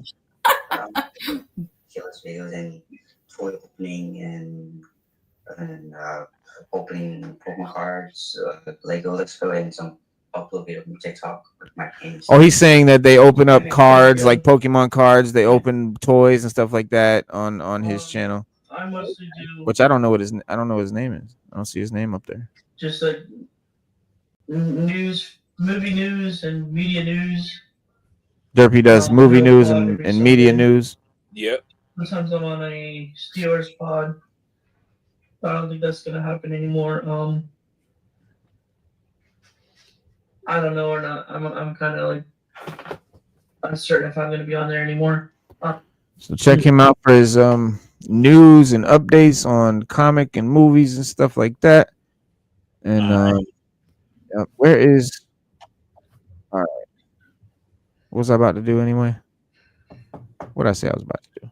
We was talking about G.I. Joe or whatever. But Yeah, to get more into that Stranger Things. Yes, that's what I was about to do. Stranger Things. Okay. Yeah. Stranger Things 5. That's what I was about to do. Stranger Things is one of the coolest shows that I ever saw because like it's all like just reminded me of like when I was a kid. Like it just gave me that 80s when you're a kid in the 80s and 90s vibe, which was just really cool in the beginning. And then you kind of get hooked on the story and the characters, and then from there, you know, it goes on. But that first season, I don't know about any of y'all, but it was like throwbacks to like so many things that I remember from being a little kid, just to riding bikes to, you know, Dungeons and Dragons in the basement, whatever. Oh yeah. And the decor, man. The decor. That's right.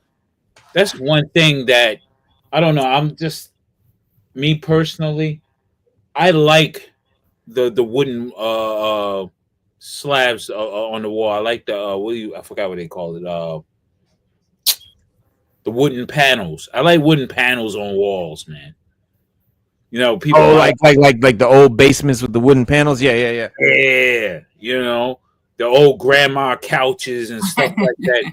I think that's dope, man. I mean, I'm looking for stuff like that. So I'll look in like old stores and stuff that sell the vintage stuff. And I'm like, yo, if they got a nice grandma couch, I'm grabbing it for my man cave, man. With or without plastic cover? Oh, without. I can't do the plastic. You know, that was treacherous even back then. Just had to make sure. Just had to check in. Now with my family, we didn't have the plastic because everybody, if you messed up and you jumped on the couch, that was your butt. You know what I mean? Your butt is in the sling. Go get the switch. But going over a friend's house, their parents and grandparents had that plastic, and it was like summertime sticking. Yeah. Old. See, one of the things that Black people and Italians have in common is our elders put plastic on the furniture. And yeah, man, when you be in that Florida humidity, and you sit on them couches with your shorts on, and you sit there for a while and get up, and you're gonna leave some of your skin. You're gonna leave some skin on that couch. You're like tape. Word. Yeah, man. But Good I like time. that type of decor, man. It's cozy decor is what I call it. Coziness, man. It's like comfort food. It's like yes. Yeah. I feel you. Right on the money. That's what it is. Yeah. And I'm trying to look for a floor model television too. I'm trying to with the You want a real old school. Yeah. I remember we had one of those with another TV on top of it. Yep. After like in the 90s. Yeah. I was at my grandma's house. Yeah. Had that. And I was like, and I would remember like when I was real little when that shit used to work. And we used to have just that when I was real little. Over my grandma's house. Yeah. I was watching G.I. Joe on the floor model. And then me and my brother did something stupid. Yep. Broke the floor model. Then we had our black and white television we put on top of it, and we was watching, continue to watch that and plug our Atari up to it. Yeah, that's what it was. Our Atari blew out the television for some Oh reason. yeah. Yeah, because you had that converter that the switch, you flip the plug, whatever. Mm-hmm. But yeah, and then when we messed it up, we kind of fixed it again, but we was getting Philadelphia stations instead of New York. So it's like, yo. So it was awesome, man. Good times, man. Yeah. That's what he doing right now. He trying to get a signal. Yeah, see? He got a big antenna on the top of the van. Hold on, let's go back. And those vans are classic, man. Oh yeah, look. You need a wizard painted on the side or some shit though. Yeah. Like a Valkyrie on the hood. Yeah. Valkyrie, yeah. I seen one with a Silver Surfer, bro. Yeah, that was so dope back then. Those guys. Ooh, you know, a turtle van would be sick. Yeah, have it painted like the turtle van and shit. I think I seen that. I know we there's a guy driving around in Florida with. They said they were gonna use his truck on Dumb and Dumber or something like that. It was covered. It's covered in like trinkets, like everything from like McDonald's toys to fucking big ass, like a shelf or some shit. Like it just covered, covered with furniture. Like everything was just like all over this truck, like somehow attached to it, and to where you could not see the vehicle at all. I mean, the wheels, that's it. But I was just like all this junk, like shit hanging off. It was crazy. But yeah, that's what they do with these vans. They make all kinds of weird shit. But that's what they used to do back in the day, man. That's what they used to do. Yeah. And look, this one's got the little porthole window, the little circular window with the bubble. Remember that shit? Yeah, my family were in motorcycle clubs and stuff back then, motorcycle gangs, so to speak. And they had those vans, because everybody riding motorcycles, but you had the vans because they had the coolers. Transport. The transport and stuff. All the stuff, yeah. And shag rugs in them joints, man. And then it was just dope, man. You go by the lake and fish, all that cool stuff, man. So whenever I watch anything that's remotely close to the 80s, man, I enjoy it. Yeah. It shows. I love 80s stuff. Yeah. It's so cool because like when we were kids, like we would have movies like Dazed and Confused or like something that would be about the 70s, or we'd have movies like about the 60s or whatever, and but nothing about the 80s yet because it was too recent. But I couldn't wait for when I knew at some point we would start, they would start doing 80s movies like that. Yeah. And I love it. I love seeing like them pulling out the 80s fashion and the 80s, vibes and vehicles and furniture and TVs and all that great shit. But here's the weird thing. If we watch the movies that we watched during that time, that still bring you back because you're like, oh, this is what I was wearing back then. And I'm watching. I'm questioning his box. Hold on. The shape of his haircut is not authentic. Oh, no, it is authentic. You think? Because I feel it should go straight up. Well, if this is this one goes out too much. If this is in between the 80s and the 90s, let's say this is 89, 88. Yeah, I've seen some dudes with some hair like that. Like Kane, though, it'd be more straight. Oh, it depends on what region you from, because Brooklyn had a whole different look. Jersey had a different look. Yeah. Harlem had their look with the box. So, and even uptown in Philadelphia had their different box. Okay. Like, Philly dudes usually had the Gumbies. Right. They were rocking the Gumbies heavy. And Jersey just was everywhere with it. We had the box, but it wasn't like Brooklyn. Brooklyn, their stuff was crispy. Crispy, man. Yeah. Yeah. And then, Florida used to cut it up. They used to have the ill parts. Yep. With Florida, yeah. Yep. It's a bad wig, though. Yeah. but if this was let's say this was 85, I would go with that cut because me and my brother had the bowl. We call it the bowl front cut. We didn't have the straight line the Right. points. You know, it was Uh-huh, crazy. uh-huh. Hell yeah. The final chap. Oh, Yo. killer. Is that Oh. Linda Hamilton? Ooh, yeah. Is that Linda Hamilton, son? I think so. Yes. This frame by frame. That's her. Hold on, let me go back. Oh, why is it tripping on me? That's Linda Hamilton for sure. There she is. Yep, that's her facial structure. That's her. Yeah, right. Like, Let me. Yeah, that is. Yeah, it could definitely be. We'll find out in a second. Yeah. Yeah, this is crazy, bro. They're not holding back. From the under. Okay.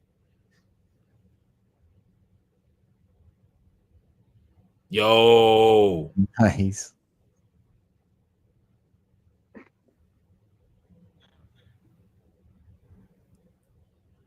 Oh man. So correct me if I'm wrong. At this point in the show, like at the end of season 4, wasn't it that now the whole town is fucked up? The upside down is now on the top. Yeah. Like everything is upside down is up top. Yeah. Okay. So we're in a dystopian. We're in a post-apocalyptic era. Yeah. My guy. Guy. Yeah, there you go. Now she got to battle them, the superpowers. Bro, Stranger Things is some of my favorite shit. It's up there with Marvel shit to me and all that. Like I cannot wait for this. I love Stranger Things. Love it. Yeah. Love it. But I don't think I'd love it as much as I do if I wasn't the age I was. Like if I didn't grow up in this time. Like I'd appreciate it, but there's just something about being from this time that makes you just appreciate a different part of it. Yes. Yep. Because like my son, he loves it. But of course he can't relate to the nostalgia that I feel for it. Like he can't, like he likes different parts of it. He likes it for different reasons or whatever. Or maybe we both like for the same thing, but there's other stuff I like that he couldn't possibly know. No matter what, you couldn't know it if you weren't there. Yeah. Just like with if we talk about the Guardians of the Galaxy when it first came on and you see my man with the 8-track or with the cassette tape, you're like, yo, like, this is dope. You know what I mean? Like I remember having a Sony Walkman. I remember this. Right. You know? So it's like, yeah. Yo, all right, yo, peace, Sada. I didn't even notice she had to dip. She left like 2 or 3 minutes ago. She had to roll out. But thank you, Sada, for coming and chopping it up with us as always. Yes, indeed. All right, Sada, to the next time. Yeah, man.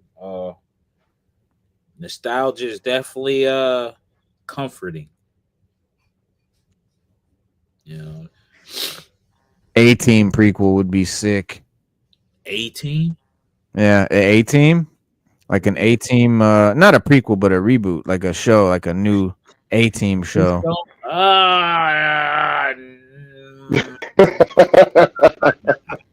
You don't want them to mess with it. I don't want them to mess with. They did great by the movie with Rampage Jackson. That's what I'm saying. I like that. I like that movie. Keep that in that realm. When it comes to the TV show, nah. They'll mess it up like Magnum PI and all this. And Knight Rider, I hate that new Knight Rider that they did. Oh yeah, the one in the 2000 Knight Rider. The car was red, and not even now. When like whatever the most recent Knight Rider show that they did, like in 2020, I think something like that. 2021. Oh, yeah, they did a new Knight Rider show. It was, it wasn't that good. I never seen it. That's amazing. I want to say it's on Peacock. It might still be on there. They hadn't pulled it, but I know like it only lasted like 2 seasons. Okay, I'm gonna check it out. Yo, if they did a new Knight Rider and it slipped past me, I know it wasn't worth it. Because I'm like, when they did Knight Rider 2000, like when they reinvented Kit as a red Camaro type. Yeah, I'm like, God, that was kind of like a fitting into the Knight Rider series. Yeah.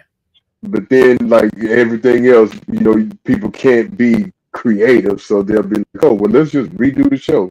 Yeah. Did you see the movie EGC? The 18 movie? You knew they did a movie, right? With Rampage Jack. Yeah. And EGC, there's a movie, 18 movie. Yeah. 18 with Rampage Liam Jack. Neeson playing Hannibal. Yeah. What's his guy? Wasn't Barry Bradley Cooper in it? Yeah, Bradley Cooper. Yeah. He was It was Murdoch. Face. He was Face. Okay. And then what you call it was Hannibal. Liam Neeson. Liam Neeson, right? Yep, that was hard. And then the new guy, I forget where he's from, but that played Murdoch. I forgot where he's from, but he's real good too. He did a lot of military films. But that was a great adaptation. They really knocked it out the park. And then if you've seen the outtakes, Bradley Cooper and Dirk Benedict had encounter. They was Face Man. Yeah, and the outtakes, bro. When the tanning booth. No, I'm saying EGC didn't see it. He didn't even know about it. You need to see it. Yeah. Because when 18, it's very good. Yeah, because Face Man was using Dirk Benedict was using the tanning booth, and then you seen the other one go in. It was like that moment. I was like, oh, they gave a shout out. Yeah. I was hoping they showed Mr. T as the uncle BA. to BA. Yeah, that would have been perfect. I would have been like, that would be on the top of the list. But they didn't do that because, Mr. T is Mr. T, man. Shut up, fool. Yeah, man. But Rampage nailed him down a little something, Yeah, I think they did. Yeah. I hated that they got rid of the van so quick, though. That's my only problem. I know, like, what the fuck? That was the whole they shit. damaged the van up and everything. He just got the mug, and that was wild. I'm like, that was terrible. Yeah, but other than that, somebody around here where I live, they got two iconic '80s era vehicles. One of them is an 18 van. The other is a mystery machine. Nice. I need a mystery machine and a turtle van. That's what I need. I was tripping. I was like, every time I ride by, looking like, damn, the mystery machine. Like, that's what's up. And then I rode somewhere else. I'm like, somebody paid the 18 van up in this mode. Word, that's what's up.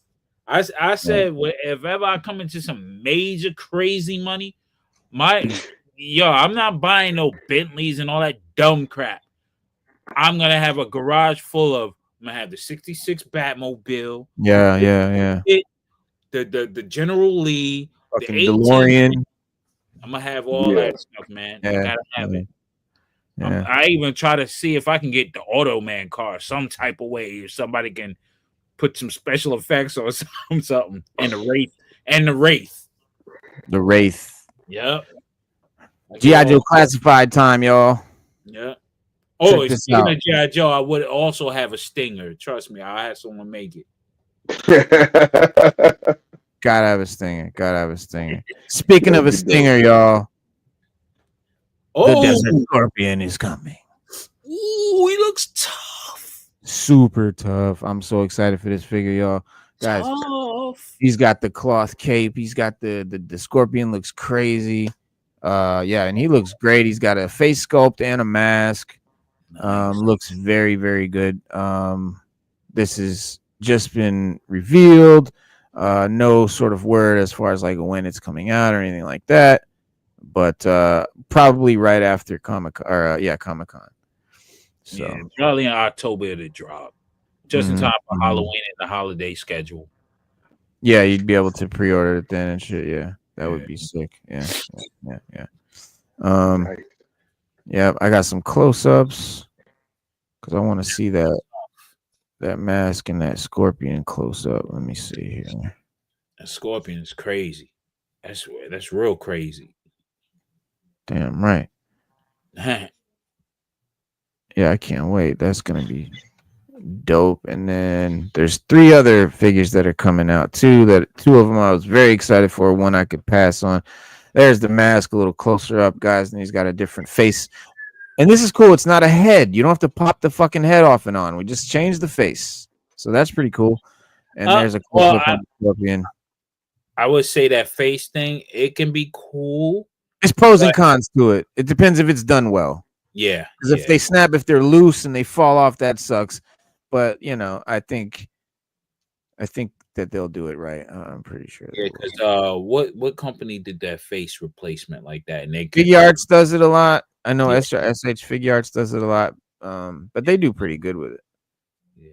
And then is that the do-rag under it? The what's it called on the back? Is that cloth? Yeah, it's cloth. Oh, so they need to redo Dusty. Thank you. Come on. Because I had to customize my Dusty and put a cloth helmet on him. Yeah. But the Scorpion's got like some pink inside its mouth, which is weird. I'm not sure what that's for because Scorpions don't have that. But other than that, it looks really cool. Well, that's a mutated Scorpion from Dr. Mindbender. There you go.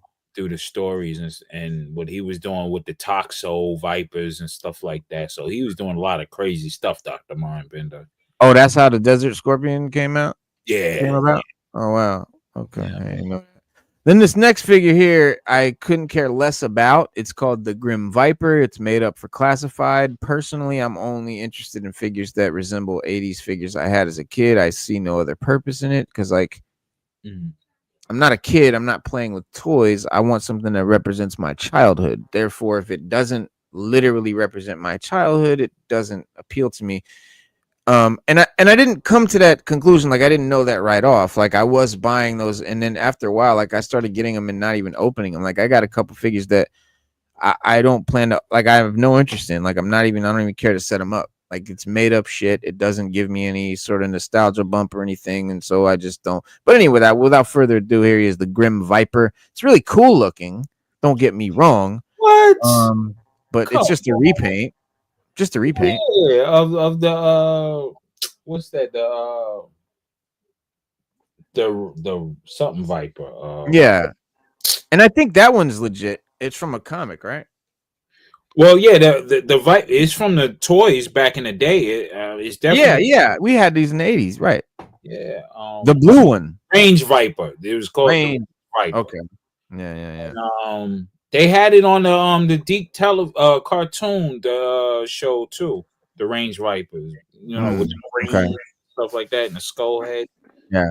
But I didn't get one. I didn't get a Range Viper, and I'm pissed about it. So hopefully, I don't know. Yeah, but these Range Vipers, yeah, I don't know. It's better colorway. I mean, it does look cooler. I mean, if it was from the 80s, even though I think this looks cooler color wise and stuff, because the blue one is more from my childhood, I would prefer it.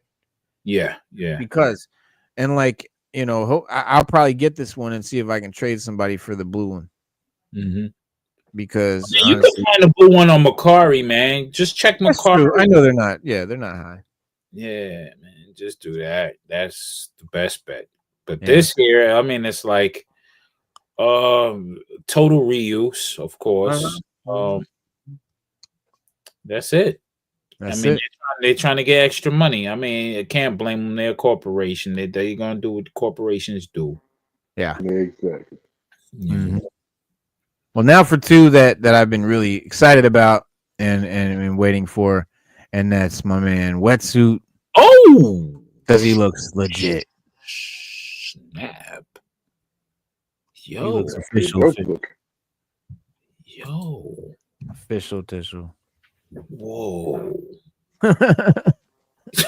Whoa. That's pretty dope looking. Yo. Yeah. Yeah, he looks dope. Super dope. Yeah, I'm super excited.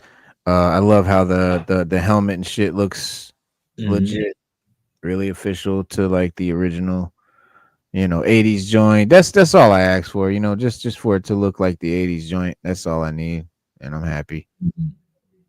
And it's obviously he's obviously supposed to be different than Torpedo, but I don't. They probably did reuse something from Torpedo here. I just can't see what it is. I don't think so.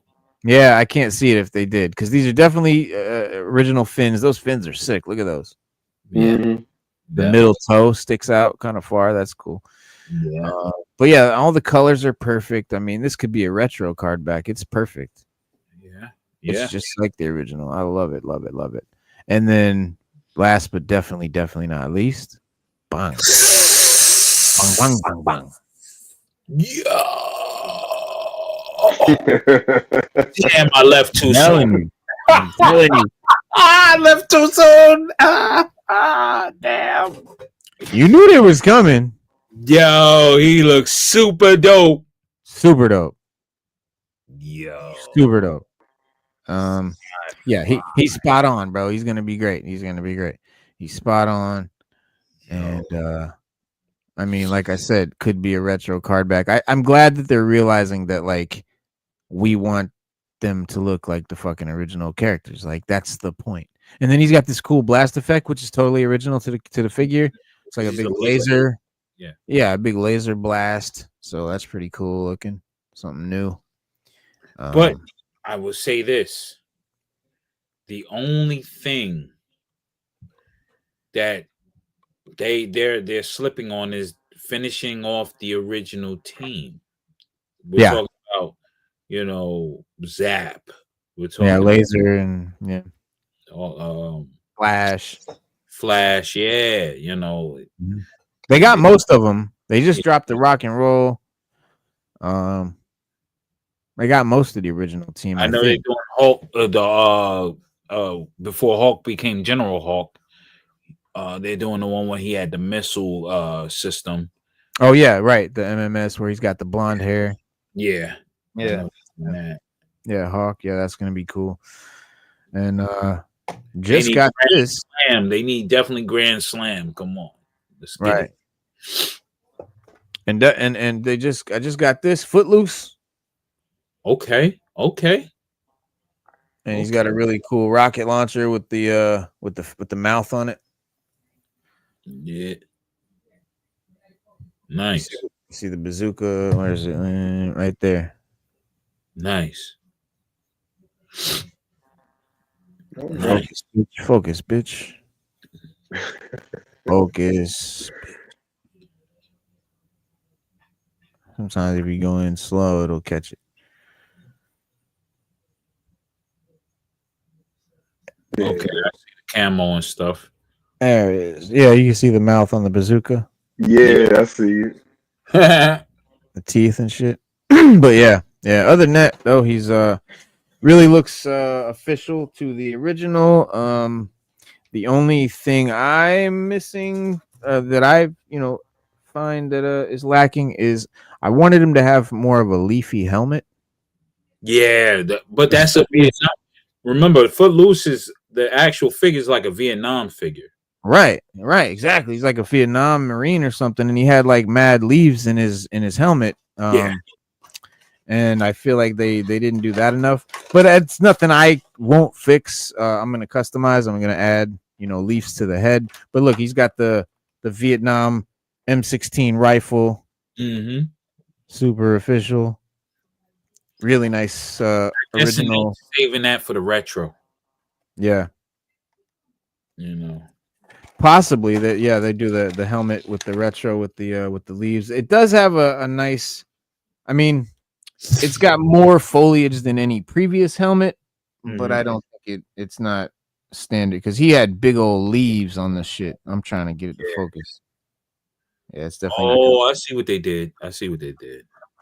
They more so modernize it to make it look like a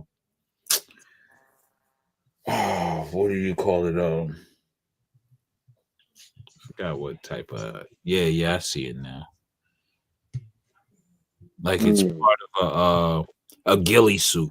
Yeah, right, like a ghillie suit, kind of. Yeah, like that mesh. Yeah. And then it's got Yeah, I guess those are some sort of binoculars that would flip down, but they don't really flip down. One thing I'm kind of annoyed about is that I'm gonna have to go look at the rest of the figures, but the grenade on his chest is molded on. Oh wow! And from what I understand, is Classified has always taken the molded stuff and made it real. Like molded gun on the hip is now a real gun with a holster and the whole nine and like stuff like that. Oh, cool! He's got a belt for a clip on his. See the clip? Yeah, the magazines. The magazine back there. He's got a really nice belt, utility belt with some like utility shit here. He's got the little holster. Got the clover on his arm, like a red 4-leaf clover. Okay. I never noticed that before on him. I guess he's Irish, maybe. Put on his gear. I like how they did get his little mustache right, because he always had that little mustache. Oh, cool! His like helmet has like a little mouth, like a little microphone and shit. Okay. Yeah. Yeah. So the mount on his head could be for lighting or recording too. Yeah. Maybe it's a camera. Yeah. Infrared, where you could put the binocs down, right? Seeing infrared, but it also has a recorder on it, like a GoPro. Yeah. So whenever you go into tight spaces and shit, you can do all that. Show the command. I gotta get ready to bounce myself because I got 2 action figures I gotta go pick up. All right, bro. One of them was a Superman War World from the what is it? Future State. Okay. Yeah. So I'm gonna pick that mug up real quick. I had to order it. No doubt. Yeah, I ordered Super 7 joints. I ordered the Once Was a Man Cobra Commander O-ring. Okay. And the Jinx O-ring from Super 7. Nice. Yeah, so they should be here this week. Speaking of O-rings. Oh, Frag Viper.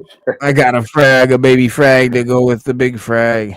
Nice. The helmets are almost identical, man. I didn't realize how close they came. They did really well. Yeah. Yeah. Y'all be easy. You too, baby. Be easy, brother. Thank you, man. Peace. Yeah. These just came to my 3.75 marbles. Okay. Would you they brought those out, or you just got those like on these are old school. I got them on Macari. Oh, okay, cool. But then so you got the bazooka joint, which is pretty dope. It's got the mouthpiece on it. It's got the grenade that goes in on the grenade launcher. Comes in and out. That he can rock that.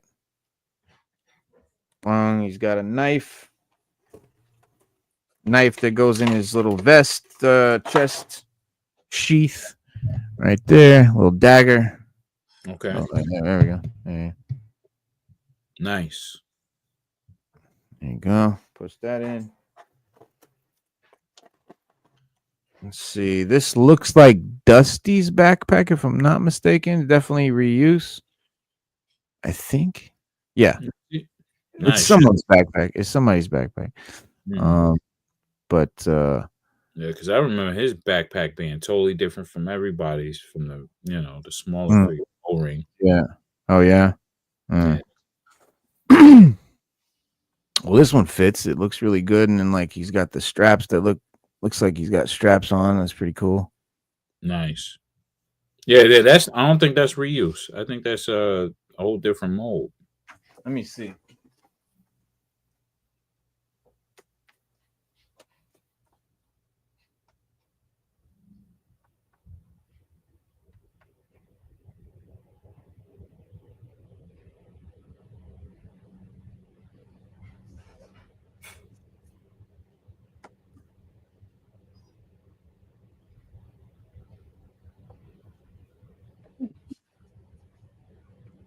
No, I can't find it.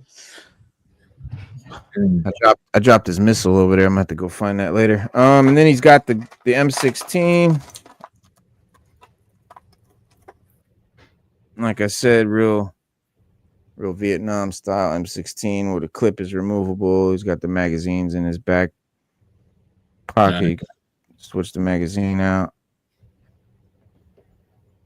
And trigger finger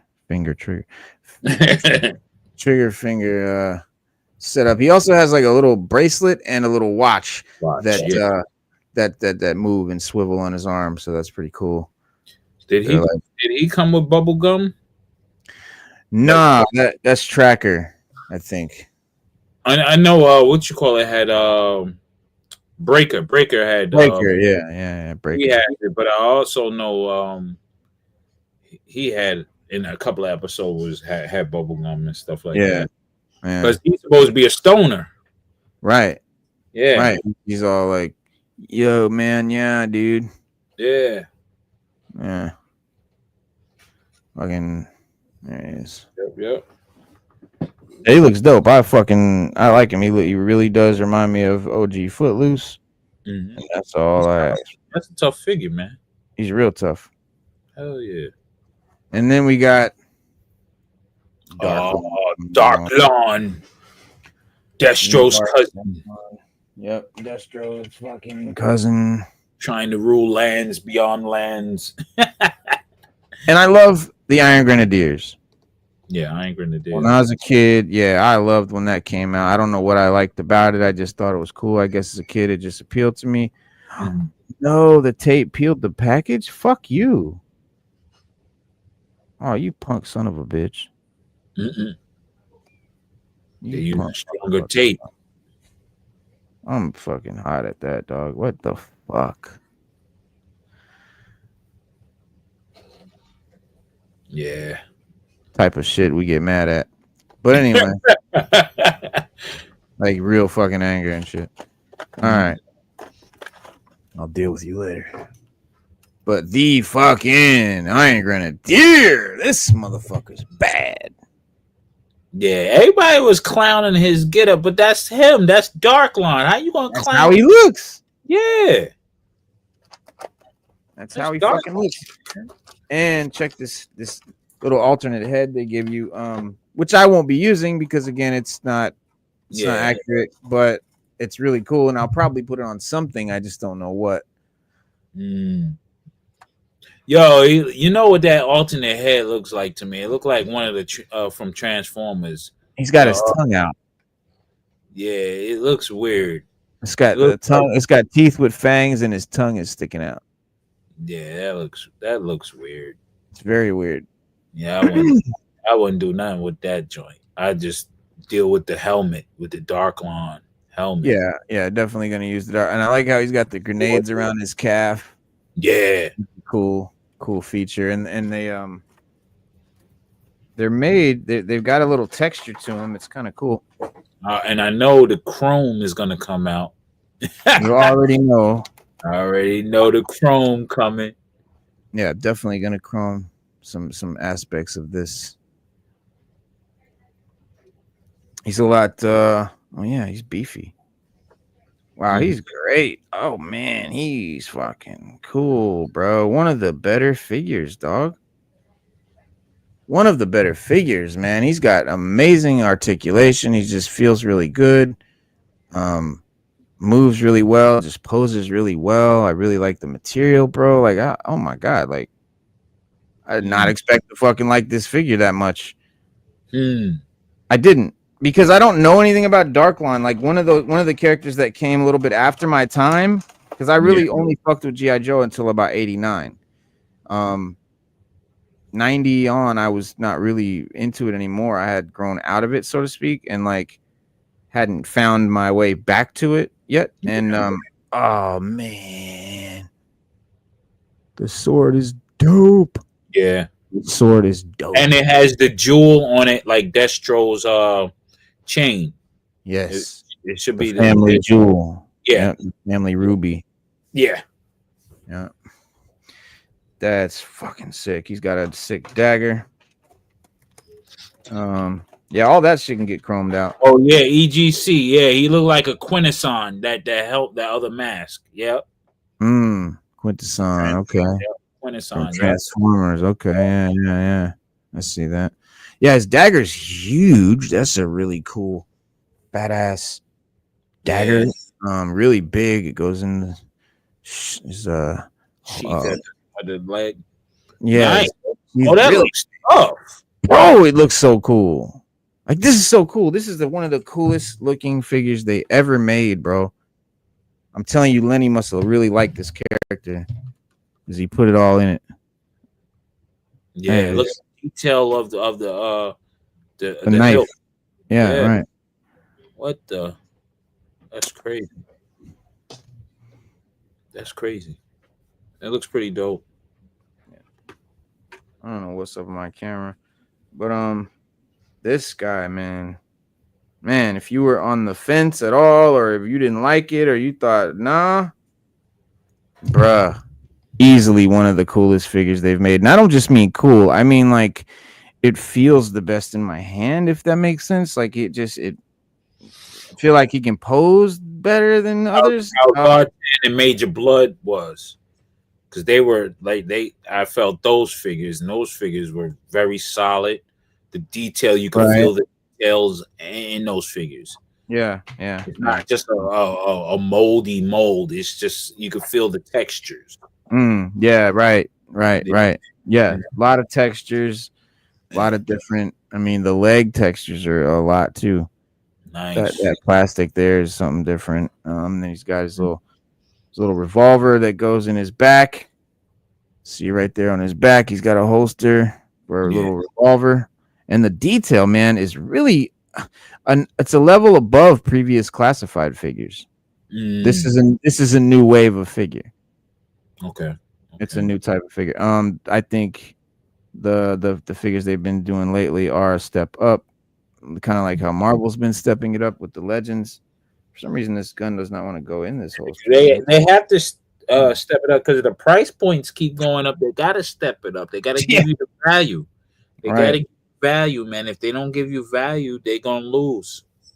Yeah, there it is. Okay. Sound like it didn't want to go in, but I was just putting it in the wrong angle. But yeah, they definitely have to step it up, man, and they have been, and they are, and I'm impressed. This works great. There's the gun on his back. He's got the knife dagger in his leg. He's got the grenades over here, and then he has this really wicked ass. Oh yeah, it's like a Gatling, missile gun type deal. Reminds me of remember that movie Cyborg with Van Damme? Van Damme, yeah. He was a slinger, and he had like a little rifle that had like a Gatling on the top. Yeah. This is wicked. You never know. That could have been one of the inspirations. Yeah. Definitely goes in this hand because there's like a cool tank on the bottom. Oh, it is an inspiration. Look, there's a little air tank that was on the bottom of that gun. It's a total inspiration. Holy shit. 100%. Because that gun had a little air tank on it too. See? Look right to the butt. See that air tank? Yeah. Just like the fucking movie. The only thing is this one's got a way bigger barrel just to make it more imposing, but definite inspiration. And I'm so happy I got this one. Oh, man. I'm so glad because I was on the fence. Look, even his gloves are two-tone, like two different materials. See that? Okay. I know it's not focusing for some reason, but yeah, you can see what I'm saying. Yeah, let me see. Can I get it to focus? Yeah, now I see it. Yeah, that's cool as shit. They put a lot of detail into it. Yeah, it's way better than I thought it was going to be. So that's always a good treat when that happens. Let's see if I can get these in his hands. What number are those figures? Because I know y'all approaching 200 almost, right? This is 155 and 165. It looks like. Yeah. Soon classified to be at the 200s, if not already. If I'm miscounting or what have you, that will be 200 figures, bro. It will, yeah. So 200. It had 200 figures. That's crazy. That's crazy. You gotta have 4 shelves, 50 on each shelf, standing up regularly. Dog, this is easily one of my top 5 figures. Easily. Yeah, he's tough. And then you see the detail in his eyes because he got poisoned. He has lizard eyes. He has lizard skin. Oh shit. Yeah, he got You can poisoned see under the mask. Yeah. with Mindbender's gas. Because Yeah. at one point, Mindbender was trying to turn dudes into lizard men. Yeah, that's the back of his head. That's his real skin. That green shit. Mm-hmm. Because it's the same color of his eye. Yeah. Yep. Well, that's that. That's that. There's Footloose and there's him. And then last but not least, Spider-Man cardback retro Goblin. Love the sculpt. Man. Reminds This me is of a newer version because I know they had the first version of it. Is this a This is a new one. This is a new one. This is This better is a than new the previous one. Yeah, this is better than the previous Oh, one. It's got wow. brighter colors. It's got a different face sculpt. Okay. Higher 'Cause ears. I had all of them joints, so I'm looking like, what the? Mhm. Okay.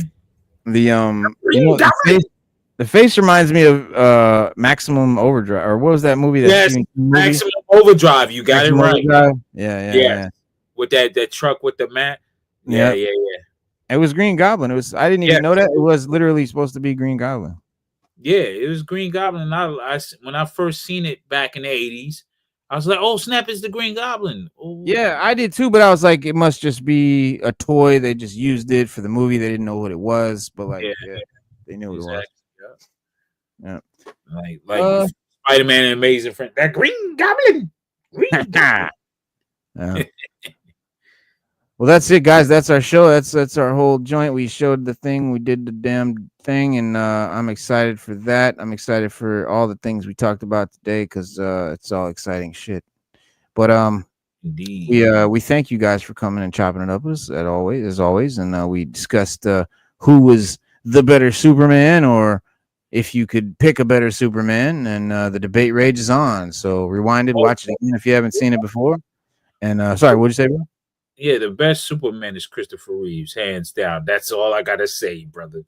And there you have it. You heard it here. But we do this, guy. We get down, we chop it up. We do this every Wednesday and every Saturday about 7 p.m. So hit that like button, subscribe, come back here this Saturday, 7 p.m. and we'll be doing it again, having a good time and chopping it up. Spade, brother, thank you as always for chopping it up, coming on and kicking it. Sada, absolutely, for coming through. Spade came through. We talked about it. Obviously, Stu Dog was here, and we talked about it. So if you came late, rewind it, pond the replay. If you've been here the whole time, again, we appreciate you, and just don't ever forget, guys. Be water, my friend.